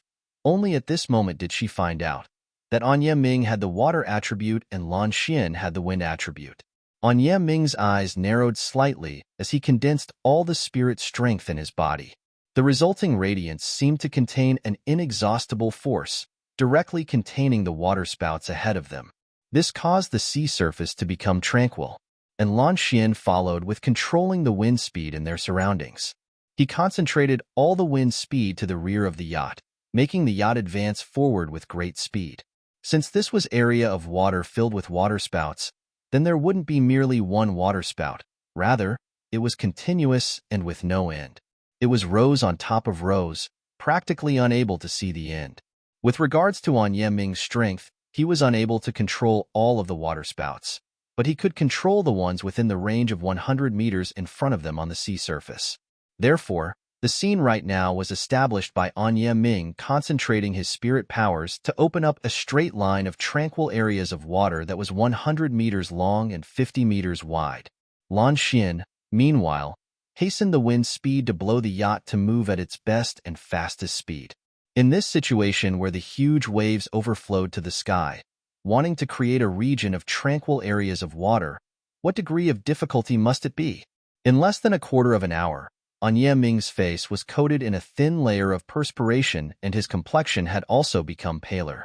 Lan Xian's complexion was not that much better than Anya Ming's. His expression had a touch of being in a difficult situation. But the energy they sacrificed was worth it, because even if the surroundings were full of huge waves that covered the sky from endless waterspouts, yet their yacht continued to advance forward at a smooth and rapid speed. It wasn't being thrown around left and right like before, causing injury and deaths among the crew. Under this kind of situation and silence, a sound of alarm was suddenly shouted out from among the crowd of people. Su Luo looked towards the source of the sound. Momentarily, her expression became a little complicated. To the left side, not far away, a ship sailed continuously towards their direction. Su Luo guessed the other side might have seen their yacht float across the sea surface in a straight line on a calm sea, and thought that this was a route to flee for their lives. As a result, even if they were slapped around by the huge waves, they would still try to draw close to their side. The other side, with great difficulty, arrived behind the yacht. However, before they could give voice to their joy, in an instant, they were swept up by a huge waterspout into the darkness of the underworld. It was a pity that the other side did not know. This area of tranquil water was not naturally created by the heavens. Rather, it was brought about by an expert water element mage. Furthermore, the sustainable time was over in a blink of an eye. After their yacht sailed past, that tranquil area naturally was again restored into a treacherous waterspouts. It was unfortunate that the other side had strived for a long time to finally arrive right behind the yacht, but was still buried at sea. Su Luo frowned slightly.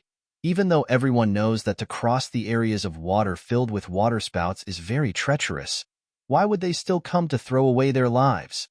It seemed to her that people who could cross this body of water were like Anya Ming and Lan Xian kind of people. One was a water system expert, another was a wind system expert. Both of them acting in concert were able to get them safely through. Nangong Luyun smiled while shaking his head. Human beings will die for riches just as birds will for food. Su Luo thought about it and felt that it was just like this. On this continent, how difficult was it to find the green crystal stone? But one amethyst thorned fish was equivalent to the value of one piece of green-colored crystal stone. And it was also an opportunity that came only once a year. If you could cross the waterspouts to catch an amethyst thorned fish, even if it was merely one fish, you would have also made a fortune. Nangong Luyun faintly smiled while lifting an eyebrow and lightly said, "Actually, how could amethyst thorned fish be hooked so easily? It isn't easy to hook. Wasn't it merely a fish that swam in water? If you couldn't hook one, then couldn't you just throw a net to catch it?" With one glance, Nangong Luyun was able to see those Su Luo's thoughts and slowly shook his head. An amethyst thorned fish, how intelligent is it? How sharp is its teeth? How could a fishnet trap it? Only if it wants to take the bait, otherwise, nobody could capture it.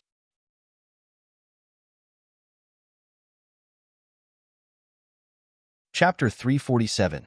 Fright on Board, 6. Unexpectedly, there were additional things she needed to pay attention to. Then, looks like it would be very difficult to catch one.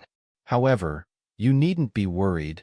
Nangong Luyun gave off a wicked radiance that was dazzlingly beautiful and devilishly charming. This king's little princess has always had good luck. Other people might not be able to catch any, but Luoer will certainly return from the journey well rewarded. How could it be possible? Su Luo sent him a glare. Don't have such high expectations for me, otherwise you will be very disappointed. Nangong Luyun used his hands to stand up. He calmly said, time after time, when has Luo girl let this king be disappointed? Therefore, this king has very, very high expectations for you. Don't feel like paying you any attention. Su Luo snorted. Actually, truth be told, in her former life and this one, she didn't even know how to fish, let alone going to hook such a full of spirit power amethyst thorned fish. Simply thinking about it gave her a headache. Anya Ming and Lan Xian's thin layer of perspiration condensed into bead size, and the two of them tumbled down. In a short time, they looked extremely exhausted. Su Luo poked Nangong Luyun's arm. Aren't you going to go up and lend a hand? Nangong Luyun fiddled with Su Luo's hair and unhurriedly let out a hum. This king is busy keeping Luo girl company. Where would I have the time to bother with him? Su Luo was immediately speechless. At this kind of dangerous time, this guy could be so careless as to tease her. She really should not use common sense to reason with him. Fortunately, On Yeming and Lan Xian both worked hard and did not fall short.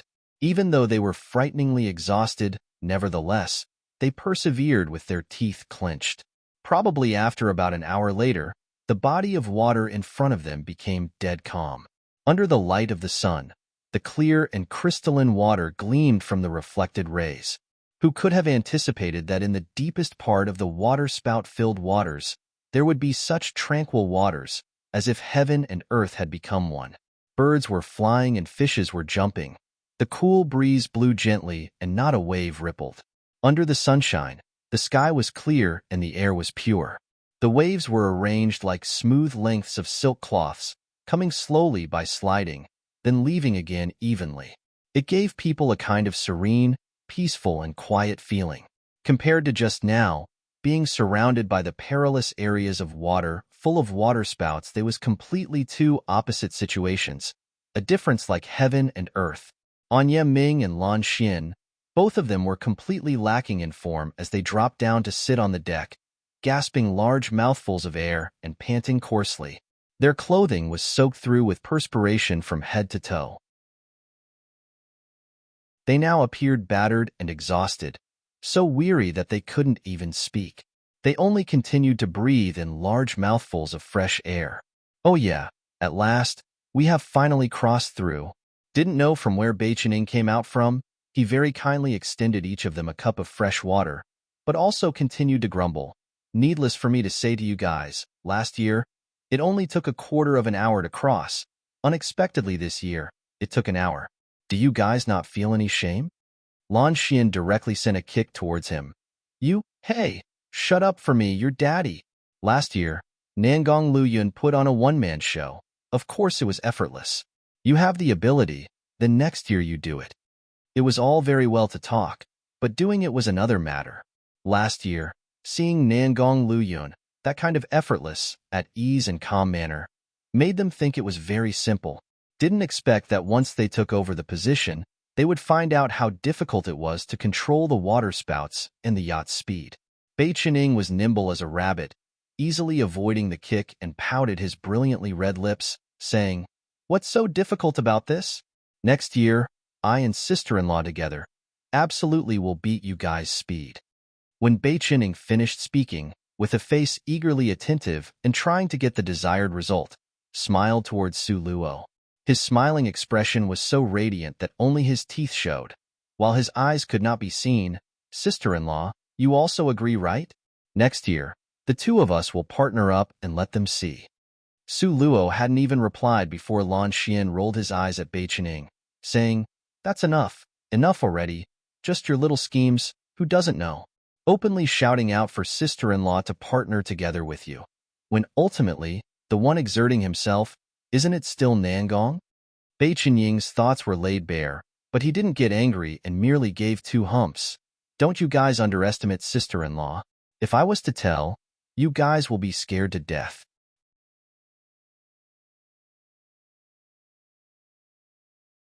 Chapter 348, Fright on Board 7.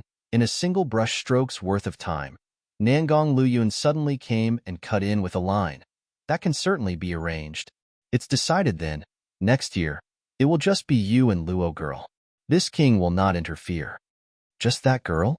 Anya Ming and Lan Xian glanced at Su Luo doubtfully. According to the information they received, this fourth miss from the Su family was proclaimed as a good-for-nothing after the result of her spirit test at the age of 5. Later on, although she had concealed her strength and secretly cultivated, she was still merely at the strength of a third rank. Merely at the level of a third rank, even with Beichening as a partner. How could they be able to traverse across this territory full of waterspouts in a situation without Nangong Luyun's help? Was this a joke? Even the two of them, who were both 6th rank in cultivation, were exhausted to the max, alright? Anya Ming and Lan Xian both somewhat humorously shook their heads. Love truly made people blind. They never thought that someone as wise and far-sighted as Nangong would also have such muddled moments. Su Luo originally wanted to flatly reject it, but once she saw both Anya Ming and Lan Xian's expressions of complete disbelief, if she was to flatly refuse now, would she not be taken lightly by them? While she was hesitating, Beichening had already agreed. Compared to Wang Yeming and Lan Xian, Bai Qinying's understanding of Su Luo was a little deeper. After his initial shock passed, he immediately nodded his agreement. Good, it's a deal. With that said, Bai Qinying smugly grinned at Su Luo and said, Sister-in-law, did you hear that? Next year's catch of amethyst thornfish will be split between the two of us. Hee hee.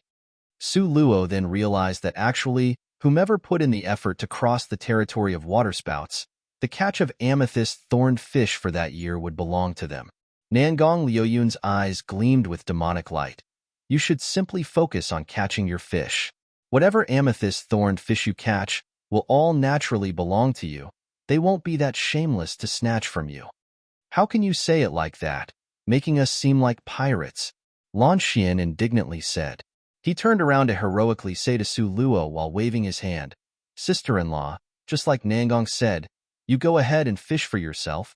The amethyst thorned fish you catch will naturally all belong to you. We won't take a single one. An Yeming also righteously joined in and continued, Lan Xian's words are my words. We definitely do not want any of sister-in-law's amethyst thorned fishes.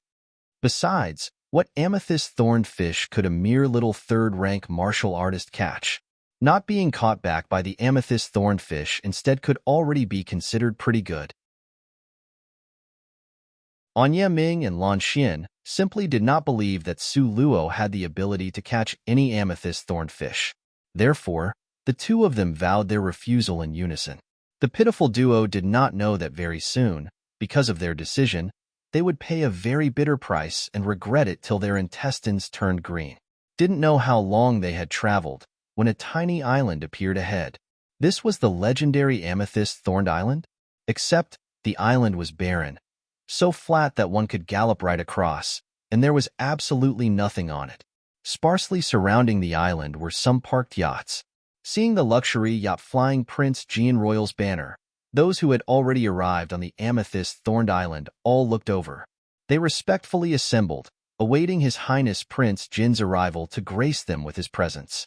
Nangong Luyun disembarked holding Su Luo's hand, leisurely descending by stepping on the wooden gangplank.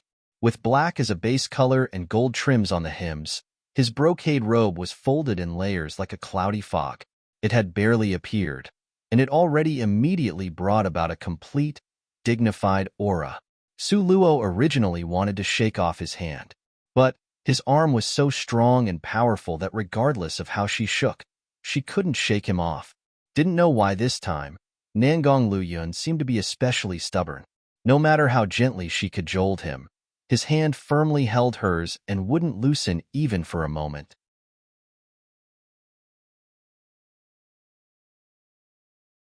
Chapter 349, Fright on Board, 8. Having no other alternative, Su Luo could only bite the bullet and follow by his side, enduring the crowd stares. Subsequently, Bai Qinying, An Yeming, and Lan Xian, every single one of them appeared, self-confident, unafraid, and without regard for others. Each and every one of their entrants gave the crowd an intense and awe-inspiring visual impression. Each of them were arrogant sons of heaven, with large clans supporting behind each of them. Their statuses were exceedingly high and precious, such that should they have a mishap, very likely, the entire continent would be thrown in turmoil. The instant he saw Su Luo, the face of a person among the crowd immediately blackened. The Crown Prince's pair of eyes were malicious. His complexion became gloomy enough that water could drip out from it.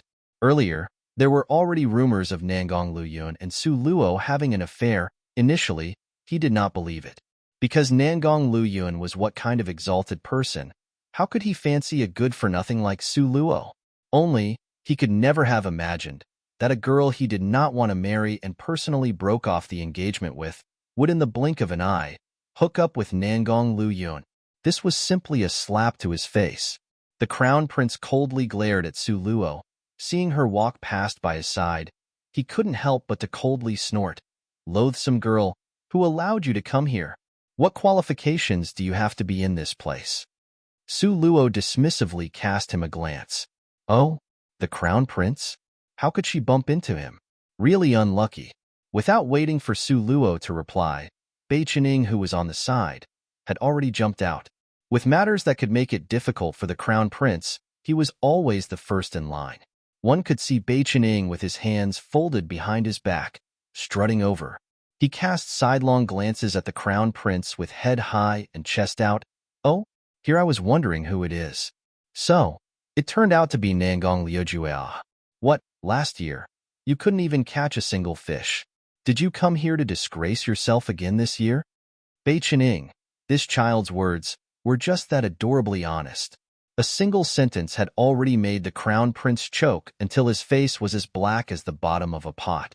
The crown prince viciously glared at him, then coldly snorted a few times. This prince is speaking with Su Luo. What are you mouthing off for? Bei Qining did not mind the crown prince's attitude one bit and started laughing instead. I say, you're such an interesting person. The other person obviously can't be bothered with you. Why are you jolting your but so eagerly? 1. To move closer. You're even the crown prince. How shameless. The crown prince's face grew livid. Did this little brat know how to speak properly? Why did every sentence seem to be dipped in venom? Simply could poison people to death. The crown prince angrily huffed and glared once more at Bei Qining before turning his head to holler at Su Luo. You, come over here for this prince. Su Luo somewhat speechlessly rolled her eyes at this crown prince, too. Was this person sick? Did she have any relation to him? He really thought himself to be so desirable?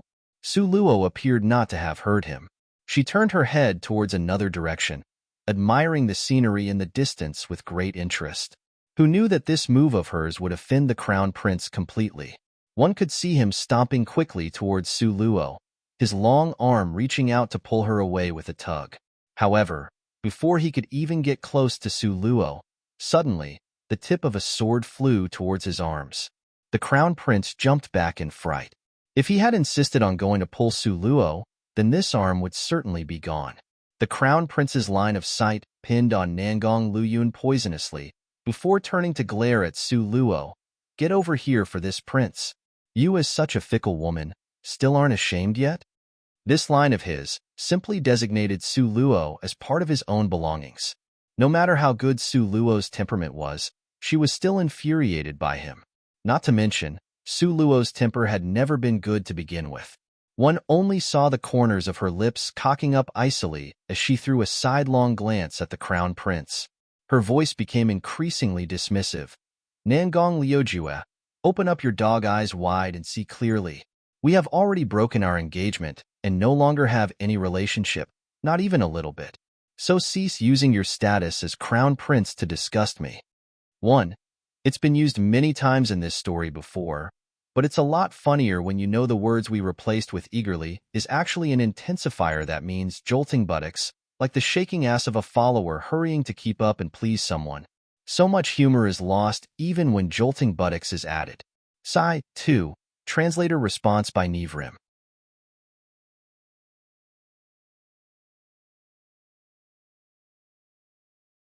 Chapter 350, Amethyst Thorned Island, 1. Nangong Liujue simply could not have imagined, originally, that meek like a kitten Su Luo, who had strived very hard again and again only to obtain one glance from him, would now use this kind of mocking tone and taunting manner to speak with him. Nangong Liujue furiously hollered, Loathsome girl, granted, even if you are not this prince's legal imperial concubine, you also have to become my concubine on the side. You think you can escape from this? Why haven't you quickly crawled back to this king? Saying this, Nangong Liujue was about to go pull Su Luo again. Originally, he really didn't have any interest in Su Luo, but after hearing that this loathsome girl had unexpectedly and quietly cultivated to the 3rd rank, she was so gifted that it simply shocked people. Even more, she was someone Nangong Luyun fancied. From childhood to adulthood, he and Nangong Luyun had always been irreconcilable. Things that Nangong Luyun wanted, he must grab it back. Even if he couldn't snatch it back, he must also destroy it. Nangong Liuyun's sword-like eyebrows knitted slightly. He faintly swept Nangong Liujue a glance. This glance appeared to be light as a cloud or gentle as a breeze, but was overcast with a bloody ruthlessness that threatened to vent its anger violently. This gave Nangong Liujue a severe cold feeling. The temperature was like being in an ice house. Bei Qining smiled faintly and raised an eyebrow. Oh, Nangong Liujue, how did our home's sister-in-law become your concubine on the side? You still have the nerve to say this out loud. Also, why haven't you looked in the mirror to see what kind of revolting person you are? Bei Qining had always been merciless towards the crown prince, never giving him face. Nangong Liujue's complexion was ashen. He had choked back a breath and was just about to curse out loud when Lan Xian stole his thunder to get there first. Lan Xian put on a grown-up manner, hardening his face to lecture Nangong Liujue. You, as a person, are really something. The crown prince should have the poise and character of a crown prince. Look at our home's Anya, proper and impressive in appearance, elegantly poised. This is the demeanor of a proper crown prince. When you have time, learn to emulate him a little more. Nangong Liujue, a high and mighty crown prince, as a respected elder, was reprimanded like a little brother would be. He was infuriated to the point of snarling in rage at them. This time, he was cut off by a glance from Anya Ming. Want to continue being the crown prince smoothly and steadily, then manage well your small piece of land. Extending your hand that far, aren't you afraid of having it chopped off? These three people, each and every one of their background was not small. When speaking, each of them was fiercer and more poisonous than the other. They simply overwhelmed the crown prince, who was too weary to cope. With great difficulty, he waited until the three of them finished lecturing him in a row. Then the crown prince finally had a chance to glare at Su Luo in rage.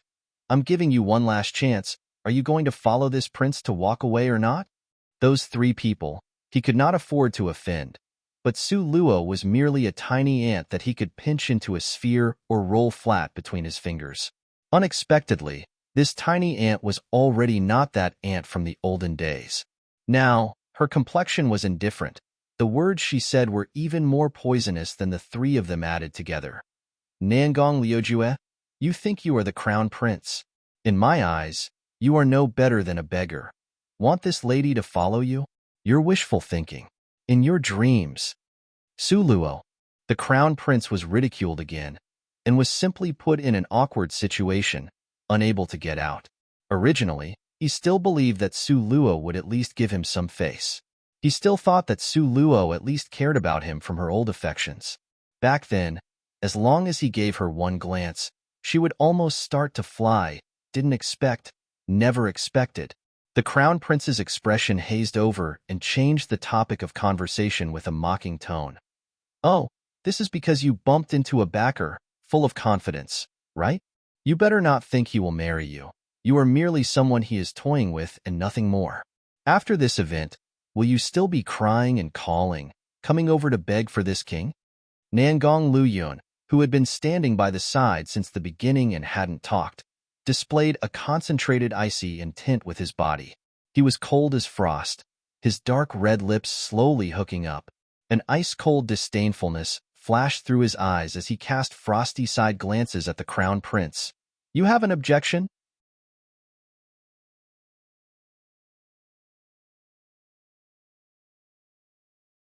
Chapter 351. Amethyst Thorned Island 2. Even though it was only 4 short words, it was like the calm before the storm. The oppressive atmosphere stifled the words in the crown prince's heart. If you don't want to continue being the crown prince, then just say so. Don't beat around the bush like this. Nangong Liuyun's cold gaze looked sharply at the crown prince. His handsome face was saturated with a dense, murderous aura. His eyes were like frost, with his entire person appearing bloodthirsty, ruthless, cruel, and stormy. Nangong Liujue was immediately choked off, looking like someone had very firmly squeezed his neck. No matter what, he couldn't speak. Bei Qining covered his lips, smiling happily as he said to the two people beside him, Actually, Nangong's words are incorrect. Guys, think about it. An incapable person as a crown prince is a good crown prince. Having such a crown prince in position, the person sitting as the emperor, how comfortable and happy he ought to be. You guys say, isn't it right? Lan Xian, who was always in cahoots with Bei Qining, pretended to be surprised and opened his eyes wide. Oh heavens, an incapable person sitting on the position? Who are you referring to? Is it this person in front of us? Lan Xian had a surprised tone with exaggerated movements. His voice was loud but just right. People within several tens of meters of his body could all hear him. In an instant, the Crown Prince's complexion became very red, so red that you could even squeeze water droplets out. The expression he used to glare at Lan Xian was practically itching to ruthlessly devour him. However, Bei Qining hadn't planned to let him go just yet, and continued with Lan Xian to play off of each other. Of course, otherwise, who else is there? This talk has already been widely spread throughout the entire Easternling's capital. You are actually this ill-informed and ignorant. I order all of you to shut up. The Crown Prince's complexion was as black as the bottom of a pot. He coldly and gloomily glared at Su Luo, itching to strike her dead on the spot. It was all this loathsome girl. At that time, when he went to Su Manor to break off the engagement, this loathsome girl had misheard his words and yelled it out loud in astonishment. Thus, this matter about him was spread far and wide. Now, the Crown Prince was very suspicious. That day, what the loathsome girl had yelled out, was it because she really misheard, or did she do it on purpose? Consider you guys got this one. I will remember this treatment. By all means, don't end up in my hand, otherwise. The Crown Prince coldly glared at Nangong Luyuan and gave a few heavy humps. He took along a group of subordinates and left grandiosely. The back of that person, no matter how you looked, seemed to cut a very sorry figure. Bei Qining smiled happily and said to Su Luo, "Sister-in-law, don't mind him. This Crown Prince is just like that. He lacks being scolded and cursed at. After being abused verbally a few times by others, he will be more straightforward. Otherwise, he won't be able to sleep at night." Seeing Bei Qining having an expression of being very knowledgeable about the Crown Prince, Su Luo felt it was extremely funny. "You are very blunt and rude to him.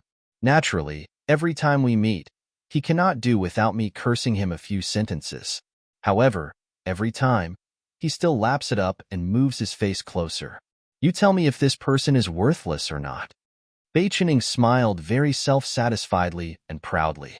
His smile was radiating with delight while he danced and gestured with joy. Nangong Luyun glanced at Su Luo with a considering look. Seeing her expression was calm, his red, translucent, and moist lips smiled. His smile reached his eyes, making them seem intoxicatingly full of soft, yielding waves. He led her along by the hand. "Let's go hook some fish." "Okay." Su Luo also felt that her mood shouldn't be ruined by a mad dog that suddenly jumped out of nowhere. She flung her head and very quickly threw the Crown Prince out of her head. This group of people divided up the areas of Amethyst Thorned Island. The best area on the island was divided into two. In the order of first come first served, the best places on the east side were occupied by the subordinates and powers that were affiliated with the Crown Prince. The so-called best spot was where people hooked the most amethyst thorn fishes from the previous years. However, Nangong Luyun wasn't superstitious about this. He led Su Luo and walked towards the crag on the west side. According to their strength right now, if they wanted to snatch the position, naturally the Crown Prince's forces wouldn't be able to beat them.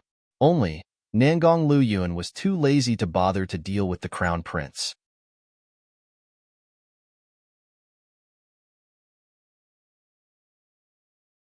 Chapter 352, Amethyst Thorned Island, 3. The two of them sat on the rock rampart on the crag, with both legs dangling in mid-air. The breeze brushed by, swaying the ink-black strands of hair, giving off a hint of an especially indolent and idle appearance. Nangong Luyun took out a series of equipment and helped Su Luo set up her fishing rod properly. Hand in hand, he taught her how to fish for the amethyst thorned fish. After Su Luo learned from his demonstrations, he sat in a place very close to Su Luo and started angling. Su Luo, full of interest, gazed fixedly at the fishing rod. This fishing rod's design was very peculiar. The dark-colored fishing rod was suffused with a faint gloss, emitting a spirit aura. Compared to the fishing rod from her previous life, it was simply as different as night and day. When fishing, it was not as simple as just carrying the fishing rod in hand. Rather, you must pour your spirit power into the fishing rod and carefully sense the situation on the seafloor, then little by little, lure the amethyst thorned fish to take the bait. In the beginning, Su Luo was still full of interest, and with single-minded devotion, poured her spirit power into the fishing rod to sense the world at the bottom of the ocean. After more than an hour had passed, she didn't even see a shadow of an amethyst-thorned fish and lost some of the mood. She placed both hands under her chin, bored to death. She started to glance around at her surroundings in her boredom. No wonder Anya Ming and Lan Xian made a vow of not wanting any amethyst-thorned fish she hooked. As it turned out, they already knew earlier that she would not be able to hook an amethyst-thorned fish. However, in more than an hour, Nangong Luyan already caught 5 fishes. Anya Ming caught 3. Behind the 2, Lan Xian and Beichen Ing both caught 2. Only her. Not to mention a fish. She couldn't even get her hands on a fish scale. Truly embarrassing. Alas. Su Luo was bored senseless and started to complain to the little divine dragon through their mind link. Too embarrassing, too embarrassing, too embarrassing. The little divine dragon went awoo while thinking it over.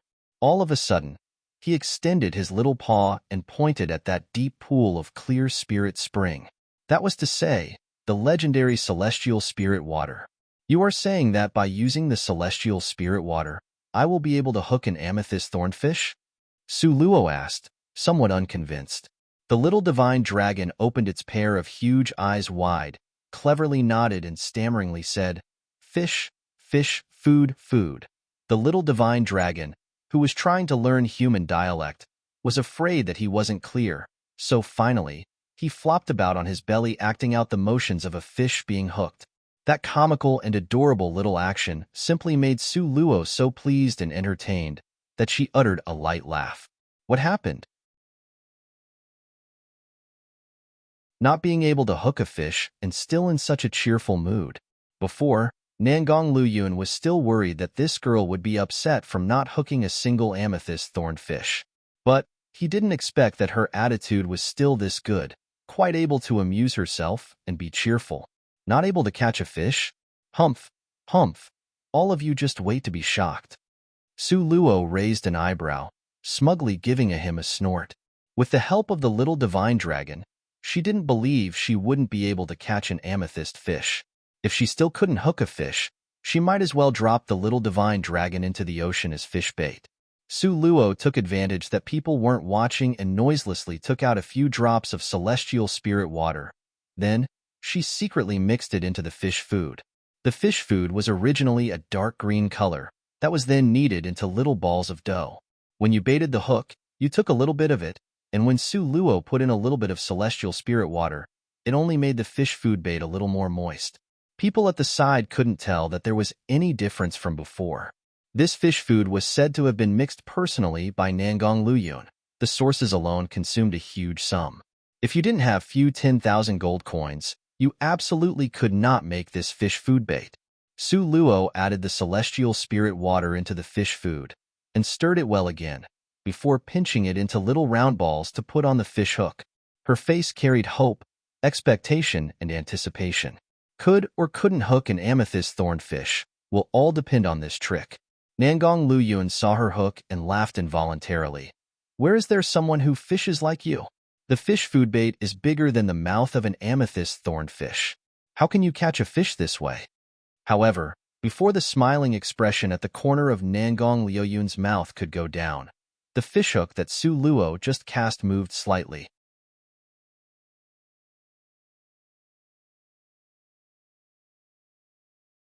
Chapter 353, Amethyst Thorned Island, 4. This meant that the fish took the bait. Su Luo's heart was pleasantly surprised again. She energetically lifted up the fishing rod and lifted her eyes to look. She saw that on her fish hook was actually an awe-inspiring, dazzling, purple amethyst-thorned fish. It was about the size of a palm, and the amethyst-thorned fish looked similar to the crucian carp. Under the illumination of the sunlight, this amethyst-thorned fish that was suspended above the water not only didn't swing about struggling to escape, on the contrary, it continued to nibble on the little round ball of fish food bait with great gusto. Su Luo used her strength and flung the rod. In a flash, she flung the amethyst-thorned fish ashore. Afterwards, with her mood uplifted, she grabbed the little thing that was still refusing to let go of the fish food. Humans will die for riches, just as birds will for food. The little fish was the same. The amethyst-thorned fish only now seemed to have recovered its senses, turning its body to look stupidly at the sea surface not far away. It then looked at the person that caught it, and immediately, it started to struggle nonstop. Su Luo, smiling happily, poked its little head. "Oh, now you know to struggle?" Too late. While speaking, she tossed this little amethyst-thorned fish with teary and misty eyes into the wooden barrel. Didn't know if Bai Qining did it on purpose with his distribution of barrels, but he gave Nangong Luyuan a huge wooden barrel, while the one arranged for her was one a child would use for playing house, that kind of small bucket. Even if you fill it up, the bucket was one that wouldn't be able to fit more than a few fishes. This was the first time that Su Luo hooked a fish. Naturally, she was a little excited. She gazed at that amethyst-thorned fish with an expression of simply loving it too much to part with it. Just when Su Luo was all smiles with elation and immensely proud of herself, and wanted to go tell Nangong Luyuan the secret. Not far away, Nangong Liujue, escorted by a group of people, grandiosely walked over. The crown prince had his hand linked behind his back and coldly cast a sidelong glance at Su Luo. The corner of his mouth hooked up as he sneeringly said, "Oh, you really did actually catch an amethyst-thorned fish. Amazing. I thought you wouldn't be able to catch a single one before this day comes to a close." Su Luo somewhat speechlessly swept this crown prince a glance. She really couldn't understand. She had already said everything very clearly. Why did he still come over to look and to be cursed at? Su Luo didn't feel like paying him any attention. She took out a small ball of fish bait and once again baited the fishhook. Nangong Liujue saw that Su Luo had actually ignored him. His heart became even more angry and he gave a heavy, cold snort. "Loathsome girl, it's now reached to this extent and you are still pretending to be noble and virtuous. When the time comes, see how you will die." "Oh." Su Luo unhurriedly cast him a glance and her head lowered as she continued to fiddle with the fish bait. The fish bait was a little too moist, so once she put it in place, it would drop off. Looks like she needed to wait until it dried a little in the sun. "You still don't know, right? That second older sister of yours, after returning to her teacher's school, Grandmaster Lan Hai had sent her all kinds of spirit elixir and pills like flowing water, non-stop. Before 1 month is over, she may advance to the 5th rank. At that time, you, a mere little 3rd rank, will still hope to defeat her? Life and death duel, life and death duel. It's to either live or die. You still think you can survive?" The crown prince smiled complacently. The two misses from the Su family drawing up this life and death duel. It was spread abuzz throughout the entire imperial capital. Now, there practically wasn't anyone who didn't know about it. Even though Su Luo stunned a lot of people by going from a good-for-nothing waste to a 3rd rank, yet nearly everyone was unanimously optimistic about Su Qing. Su Luo gave an "oh" sound in a light as a cloud and soft as the wind manner. Just like this, she had no other words for him. However, her heart was secretly on guard. She originally thought about it. Su Qing's cultivation could increase within a month. But she hadn't anticipated that Su Qing's teacher's sect would value her this much. The match after a month. Could she really win against her? Nangong Liujue saw Su Luo's lowered eyes in contemplation. Immediately, he was extremely happy. He raised an eyebrow and mockingly sneered at her. "Loathsome girl, now you are afraid, right?" Su Luo raised her eyes. Her gaze indifferently landed on his body and she frowned slightly. The crown prince took the time to come over in his busy schedule. Was it just to inform me of this matter?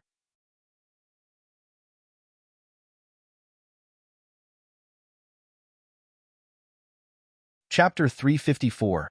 Amethyst Thorned Island, 5. The implication being whether he was so idle that he came to look like a pain in the ass? The crown prince was immediately blocked by her, and he was choking on a sentence stuck in his throat. He just received the news a moment ago, so naturally, he would come over to taunt Su Luo. Originally, he thought she would be so scared by this news that all the color would bleach out of her face. In this way, he would have avenged his hatred from a moment ago, okay?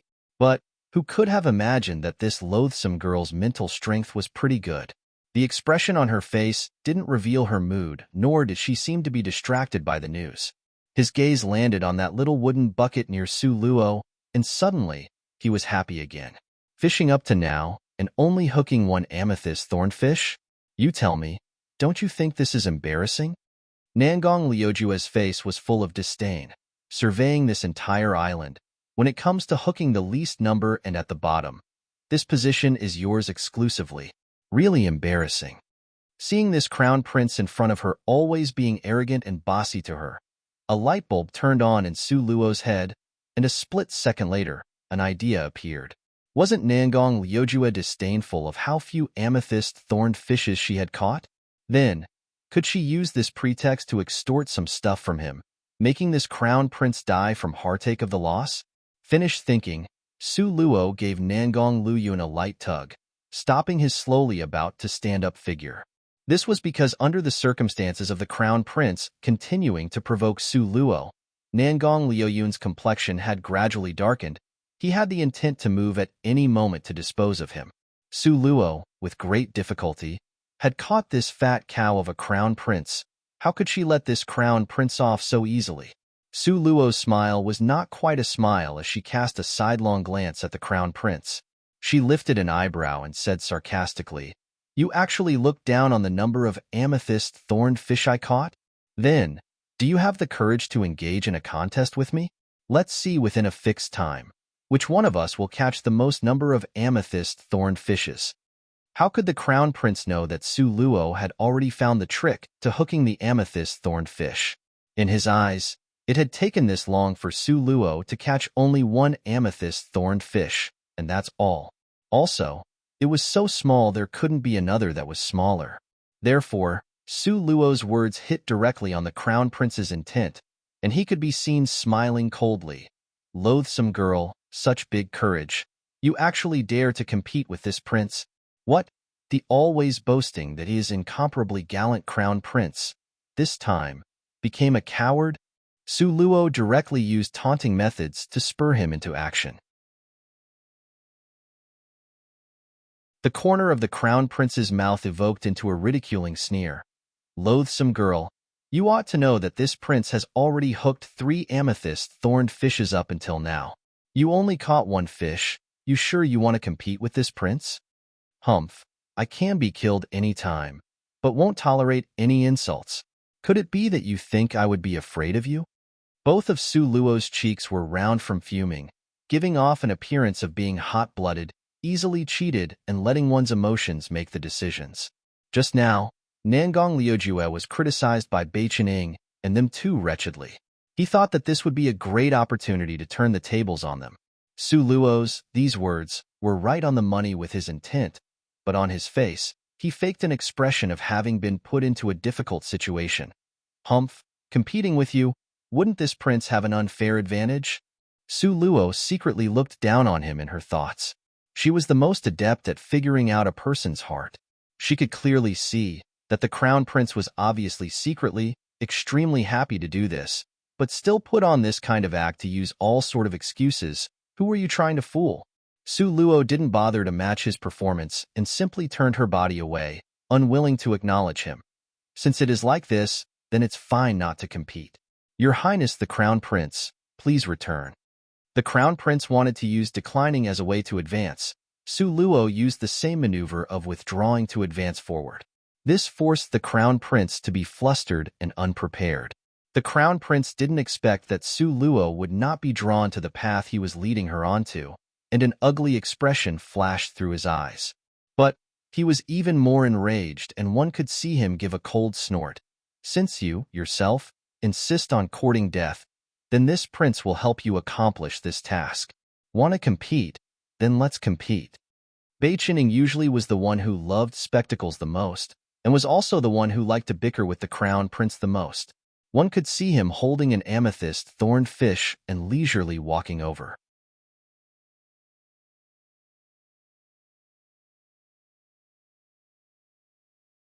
Chapter 355. Amethyst-Thorned Island, 6. Bai Qinying's fishing rod was swinging in a carefree manner over his shoulder and started to talk with scorching satire and frigid irony. "Oh, who is pretending as if they are about to lose out. Nangong Liujue, if you have the ability, then don't bully women and have a competition with me instead. When the crown prince saw Bei Qining, his temple pulsed fiercely. This person was simply his nemesis in this lifetime.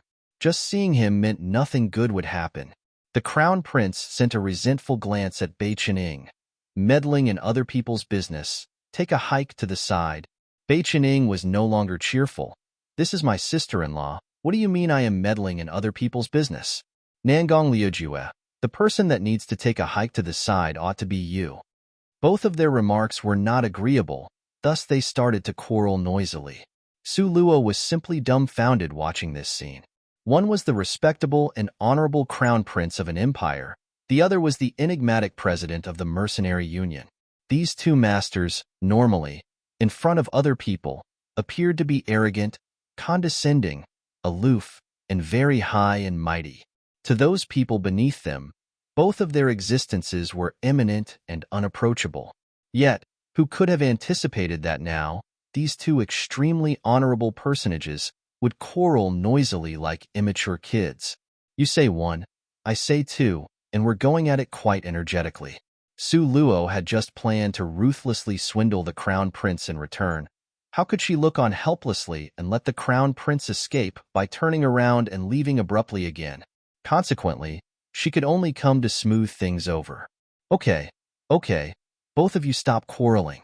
Beichen, first, you take a moment to rest. Crown Prince, are we still having this competition? If we are not competing, then go away. Don't disturb my mood to fish. Because of you two's sound volume from noisy snarling and roaring, no matter how good the fish bait, it would not be able to hook an amethyst-thorned fish. Su Luo craftily winked at Bei Qining. Bei Qining had already experienced Su Luo's wit and intelligence. He nodded his head in complete understanding of her meaning and cleverly crossed his arms to stand at the side. The crown prince saw that Bei Qining stopped quarreling. Naturally, he also knew when to stop. He gave a severe snort. Want to compete? Then let's compete. But only this prince and you, the both of us will compete. Others are not allowed to interfere. Saying this, his gaze swept from Bei Qinying's to Nangong Liuyun's body. He loathed both these people, but couldn't help admitting that their strength was extraordinary. It was also because of their extraordinary strength that he loathed them even more. Su Luo faintly smiled. Then, what are the rewards and penalties for this competition? The crown prince thought about it.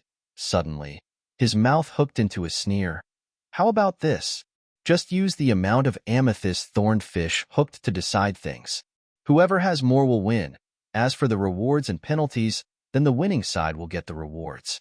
If the winning side hooks 10 amethyst-thorned fish, then the losing side will compensate the winner with 10 pieces of green-colored crystal stones, and so on.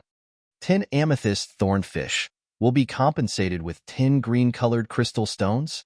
Su Luo's heart was simply too excited. This idiotic crown prince simply did not know that she had a cheating tool placed in the fish bait, and actually stupidly set down this rule. This time, wouldn't he be scared to death of the compensation?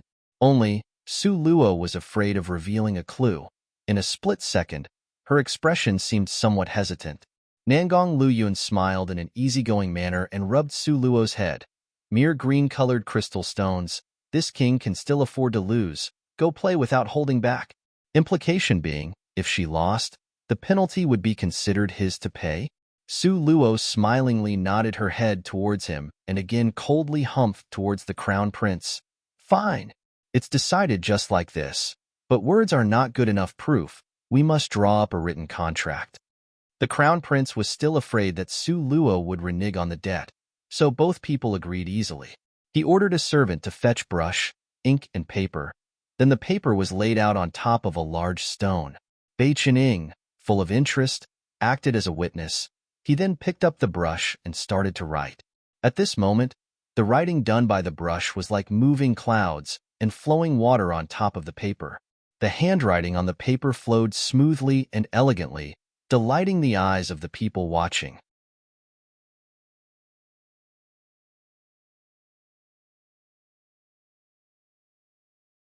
Chapter 356, Amethyst Thorned Island, 7. Beichening stopped the brush and self-satisfiedly lifted his chin. The written calligraphy is truly great. Simply want to collect it, and don't let anyone see it. Su Luo was speechless. This child, as expected, was influenced by a different environment. He was the same as Nangong Luyun, with no limit to their narcissism. Altogether, Beichening wrote 3 copies. One was given to Su Luo, another was given to the Crown Prince. In addition, the final copy was held by him as the witness, so as to avoid someone reneging and not acknowledging the debt. After the 3 people signed their own names, the competition could begin. 3 hours is the limit. Whoever hooks the most amethyst-thorned fish will be the winner. With a wave of Beichenying's hand, the competition officially started. In order to maintain the fairness, equality, and the openness of the competition, Su Luo and Nangong Liujue sat in the same place to fish. Everyone's fish bait was their own secret recipe mix. No one would inspect the other's fish bait. As long as it could hook an amethyst-thorned fish, then it's enough. Therefore, Su Luo fished with a clear conscience. Now, not far away, Lan Xian was smiling and shaking his head. Oh dear, looks like this time Nangong will bleed a huge amount. Lan Xian leisurely leaned back into his chair and switched to a more comfortable position, and his voice held a sigh. That girl is also really too headstrong. Don't know how Nangong fell just for her? Anya Ming glared at him. If you don't want to wound the camaraderie among brothers, then don't speculate about her. Could it be that you couldn't tell that this time, Nangong is really serious? Lan Xian's expression was lethargic. He cast a glance at the spectacle in the distance and still crooned out a sentence. But I really can't see what characteristic that miss has that is fit to be with Nangong. You look at this matter she created. Anya Ming paused a little, looking towards the azure sky in the distance. He looked at it for a long time before pensively saying one sentence. You think this time she will lose?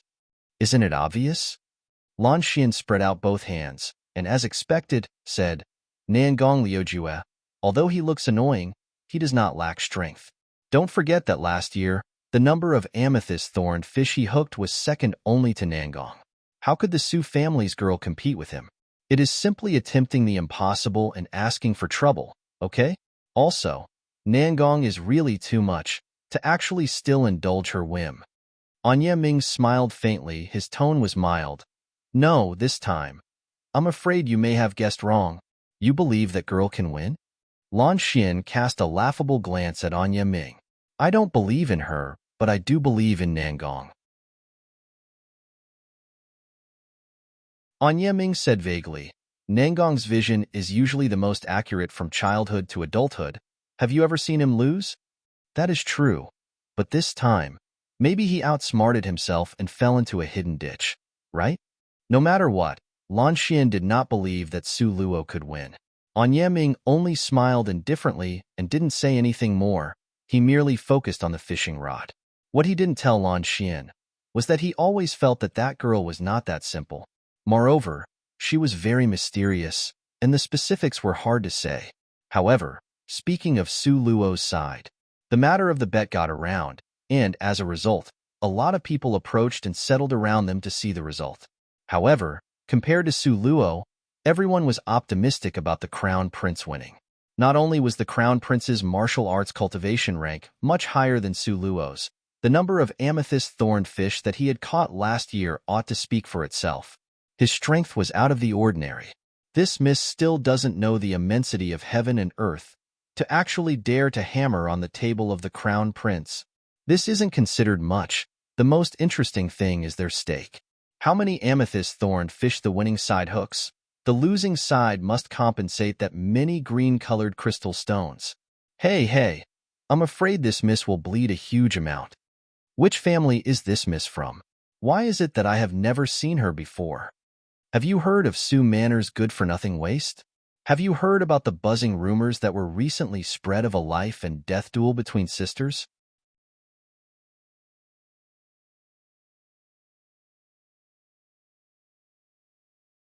Chapter 357, Amethyst Thorned Island, 8.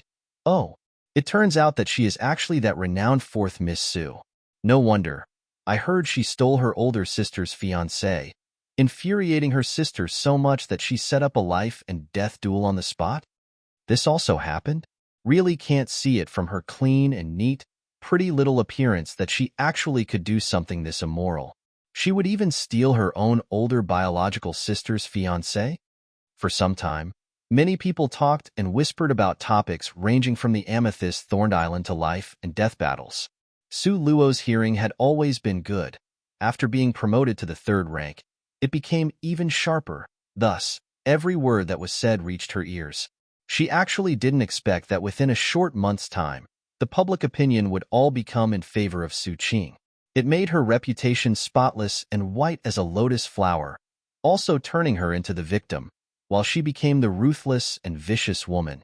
Su Luo thought about it and couldn't help but feel that it was too funny. These rumors, if there wasn't someone secretly guiding it, she definitely would not believe it. As for who that person was, Su Luo only smiled and did not speak. Su Luo grabbed a small ball of fish bait, placed it on the fish hook, and cast her fishing line into the sea. After all, this was her first time fishing. Thus, even with her intelligence, her movements had a few problems. Therefore, this became another area the people could criticize her on, finding fault with even the tiniest details. Tut, can't even cast a fishing rod. How can she catch an amethyst thorned fish? Does she think that the amethyst thorned fish are the same as other kinds of fish? That's right, that ball of fish bait is way too big. How can she use so much? If the amethyst thorned fish really bites it, then that would be strange. Just with this level of ability, and she still wants to compete with the crown prince? This is so embarrassing as to lose face all the way to her maternal grandmother's family. No need to predict the outcome of the competition. I can tell you now, His Highness the Crown Prince will definitely win. These bystanders watching the spectacle all forecasted and vowed that Su Luo would lose. The corner of Su Luo's mouth rose slightly, her attention focused on the surface of the sea. She completely ignored the nearby numerous disturbances. The Crown Prince had heard all the negative comments towards Su Luo. He calmly cast a glance at Su Luo and mockingly said, "If you manage to hook even a single amethyst thorned fish, this prince will." Before he could finish, suddenly, the mocking smile on the Crown Prince's face stiffened, because he saw that the fishing line on Su Luo's fishing rod was being dragged downwards. This was the sign that a fish had bitten the hook. Everybody nearby became excited. OMG, it took the bait. It took the bait. How is that possible? Wasn't this line only cast merely half a minute ago? How is it half a minute? It hasn't been less than 10 seconds, right? That being said, this luck is a little too good, right? Faced with these incoherent, excited voices, Su Luo merely smiled faintly. She carefully reeled in, then lifted the fishing rod for a closer look. On the fishing line was hooked a lively, jumping amethyst thorned fish. This amethyst thorned fish was much bigger compared to the one before. It was about 2 adult palms long, and there was a faint purple spirit power being emitted from its whole body. With just one look, you could tell that its age was not young. Not waiting for Su Luo to put it down, Bei Qining had already run up like a lackey, diligently helping Su Luo take the amethyst thorned fish's mouth off the hook, and happily giving Su Luo a thumbs up. Older brother's wife is so amazing. Continue on with this persistence and eliminate that fucker. Who are you calling a fucker? The Crown Prince was just feeling depressed, and again hearing Bei Qining chattering happily not far away annoyed him to death. He gave a heavy snort and sent a cold glare at Bei Qining. Whoever answered, that's who it refers to. The clever Bei Qining quickly avoided the trap in the Crown Prince's words. If Bei Qining had answered that the fucker mentioned was you, then that was just covertly admitting that Bei Qining, he himself, was the fucker.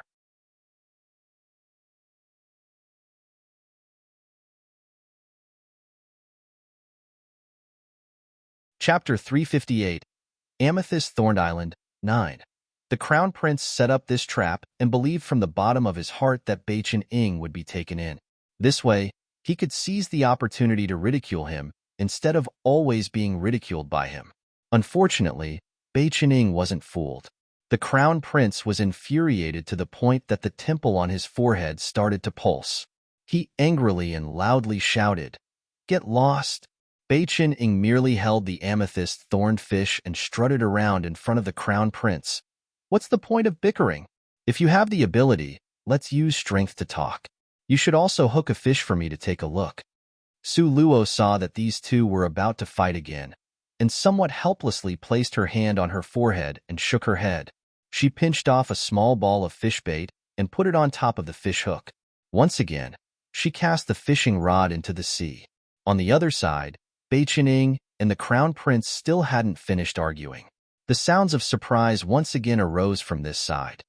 Oh heavens! It moved again. The fishing rod moved again. This is impossible. How can it be like this? Isn't the amethyst-thorned fish very difficult to catch?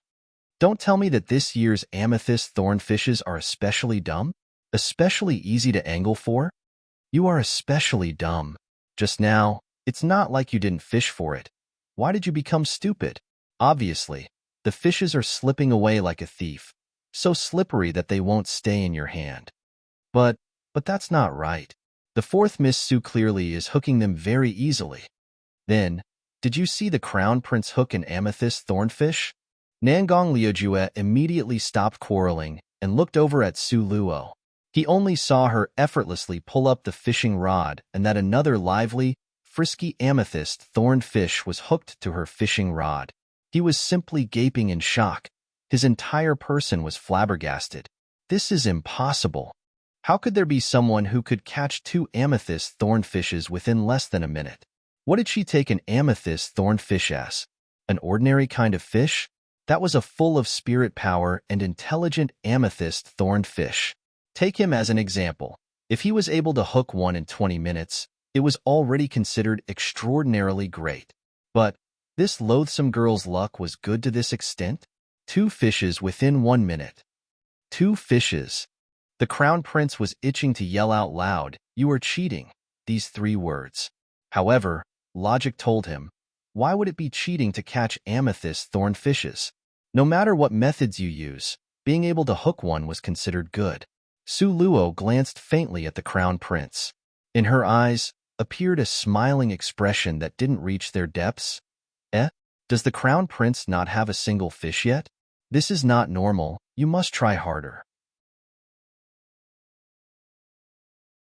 A sentence that was as light as a feather but was like a heavy fist was ruthlessly thrown at the crown prince's face, knocking him dizzy.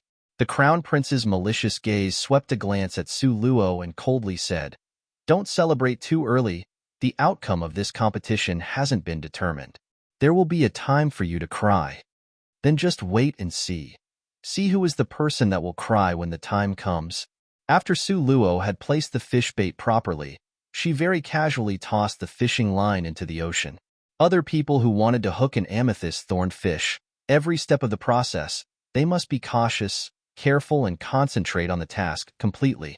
They still had to throw all the spirit strength in their body onto the fishing line, always paying attention to whether the fish bait was bitten, afraid that if they were not careful, the precious amethyst-thorned fish would be gone.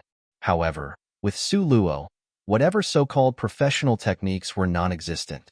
She just casually threw the fishing line, and afterwards, she would hold the fishing rod, waiting for the fish to take the bite, then hook it easily, just like that. It simply made those so-called professionals, who were proficient in various techniques, stare with their eyes wide open. In the beginning, everybody was using a tone of making fun of her to mock her that her way was not right, but Su Luo used reality to ruthlessly strike back at them. In less than a few seconds, Su Luo's fishing line once again sank a little. Now, all the people surrounding them were so excited that they had gone practically insane. Fish, fish, again it bit. Heaven? Oh heavens. Oh.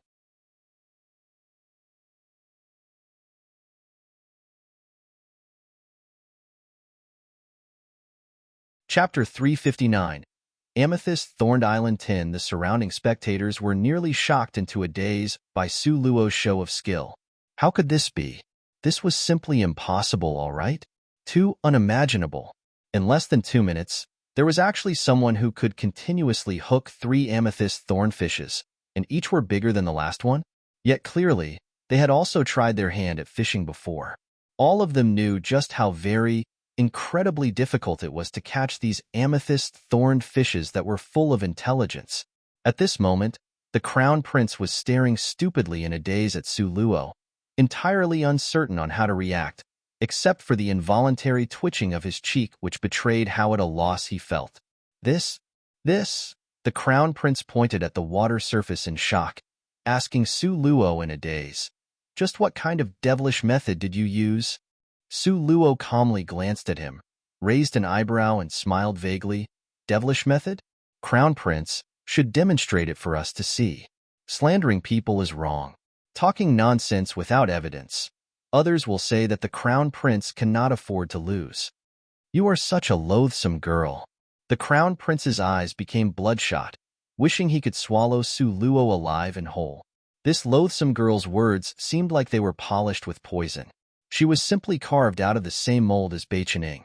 Loathsome girl is insulting whom? Nangong Luyun nonchalantly swept a gaze at him.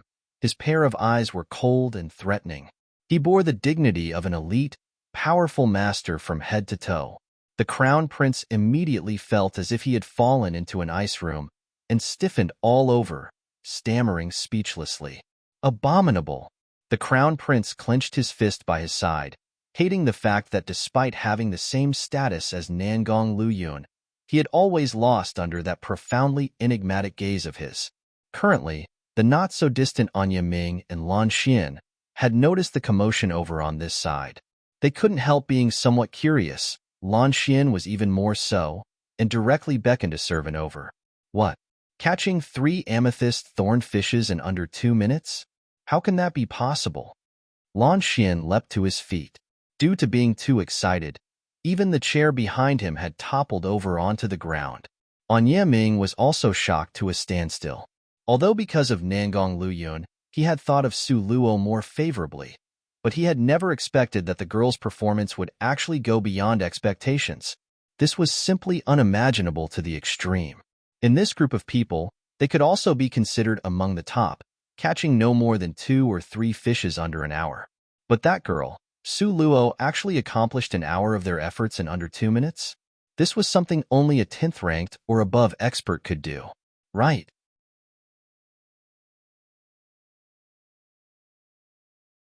Even if their father's generation were to undertake the task, they might also not be able to catch 3 amethyst-thorned fishes within 2 minutes.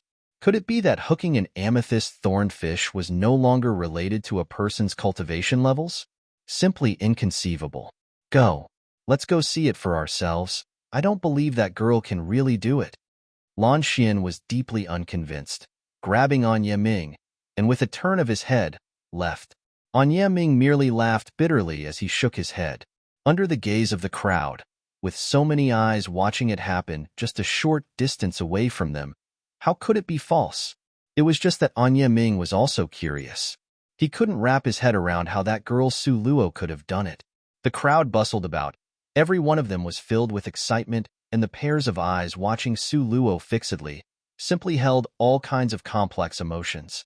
Shock, astonishment, envy, jealousy, and hatred. Many kinds, but most of them were still envy, jealousy, and hate. Su Luo indifferently swept her gaze around her surroundings. Just now, these people were still vowing that they predicted that the Crown Prince would win. She had merely hooked 3 fishes, and it was enough to make them this excited. Then, if she were to hook a few more, would it not drive them all mad? You're tuning in to the Romance Rendezvous YouTube channel. We're so grateful for your support, and don't forget to subscribe to join us on this incredible journey through captivating stories. Your generosity through donations truly makes a world of difference, as it's the primary source of revenue that allows me to expand and enhance this channel for you. Thank you from the bottom of my heart for being a part of this adventure.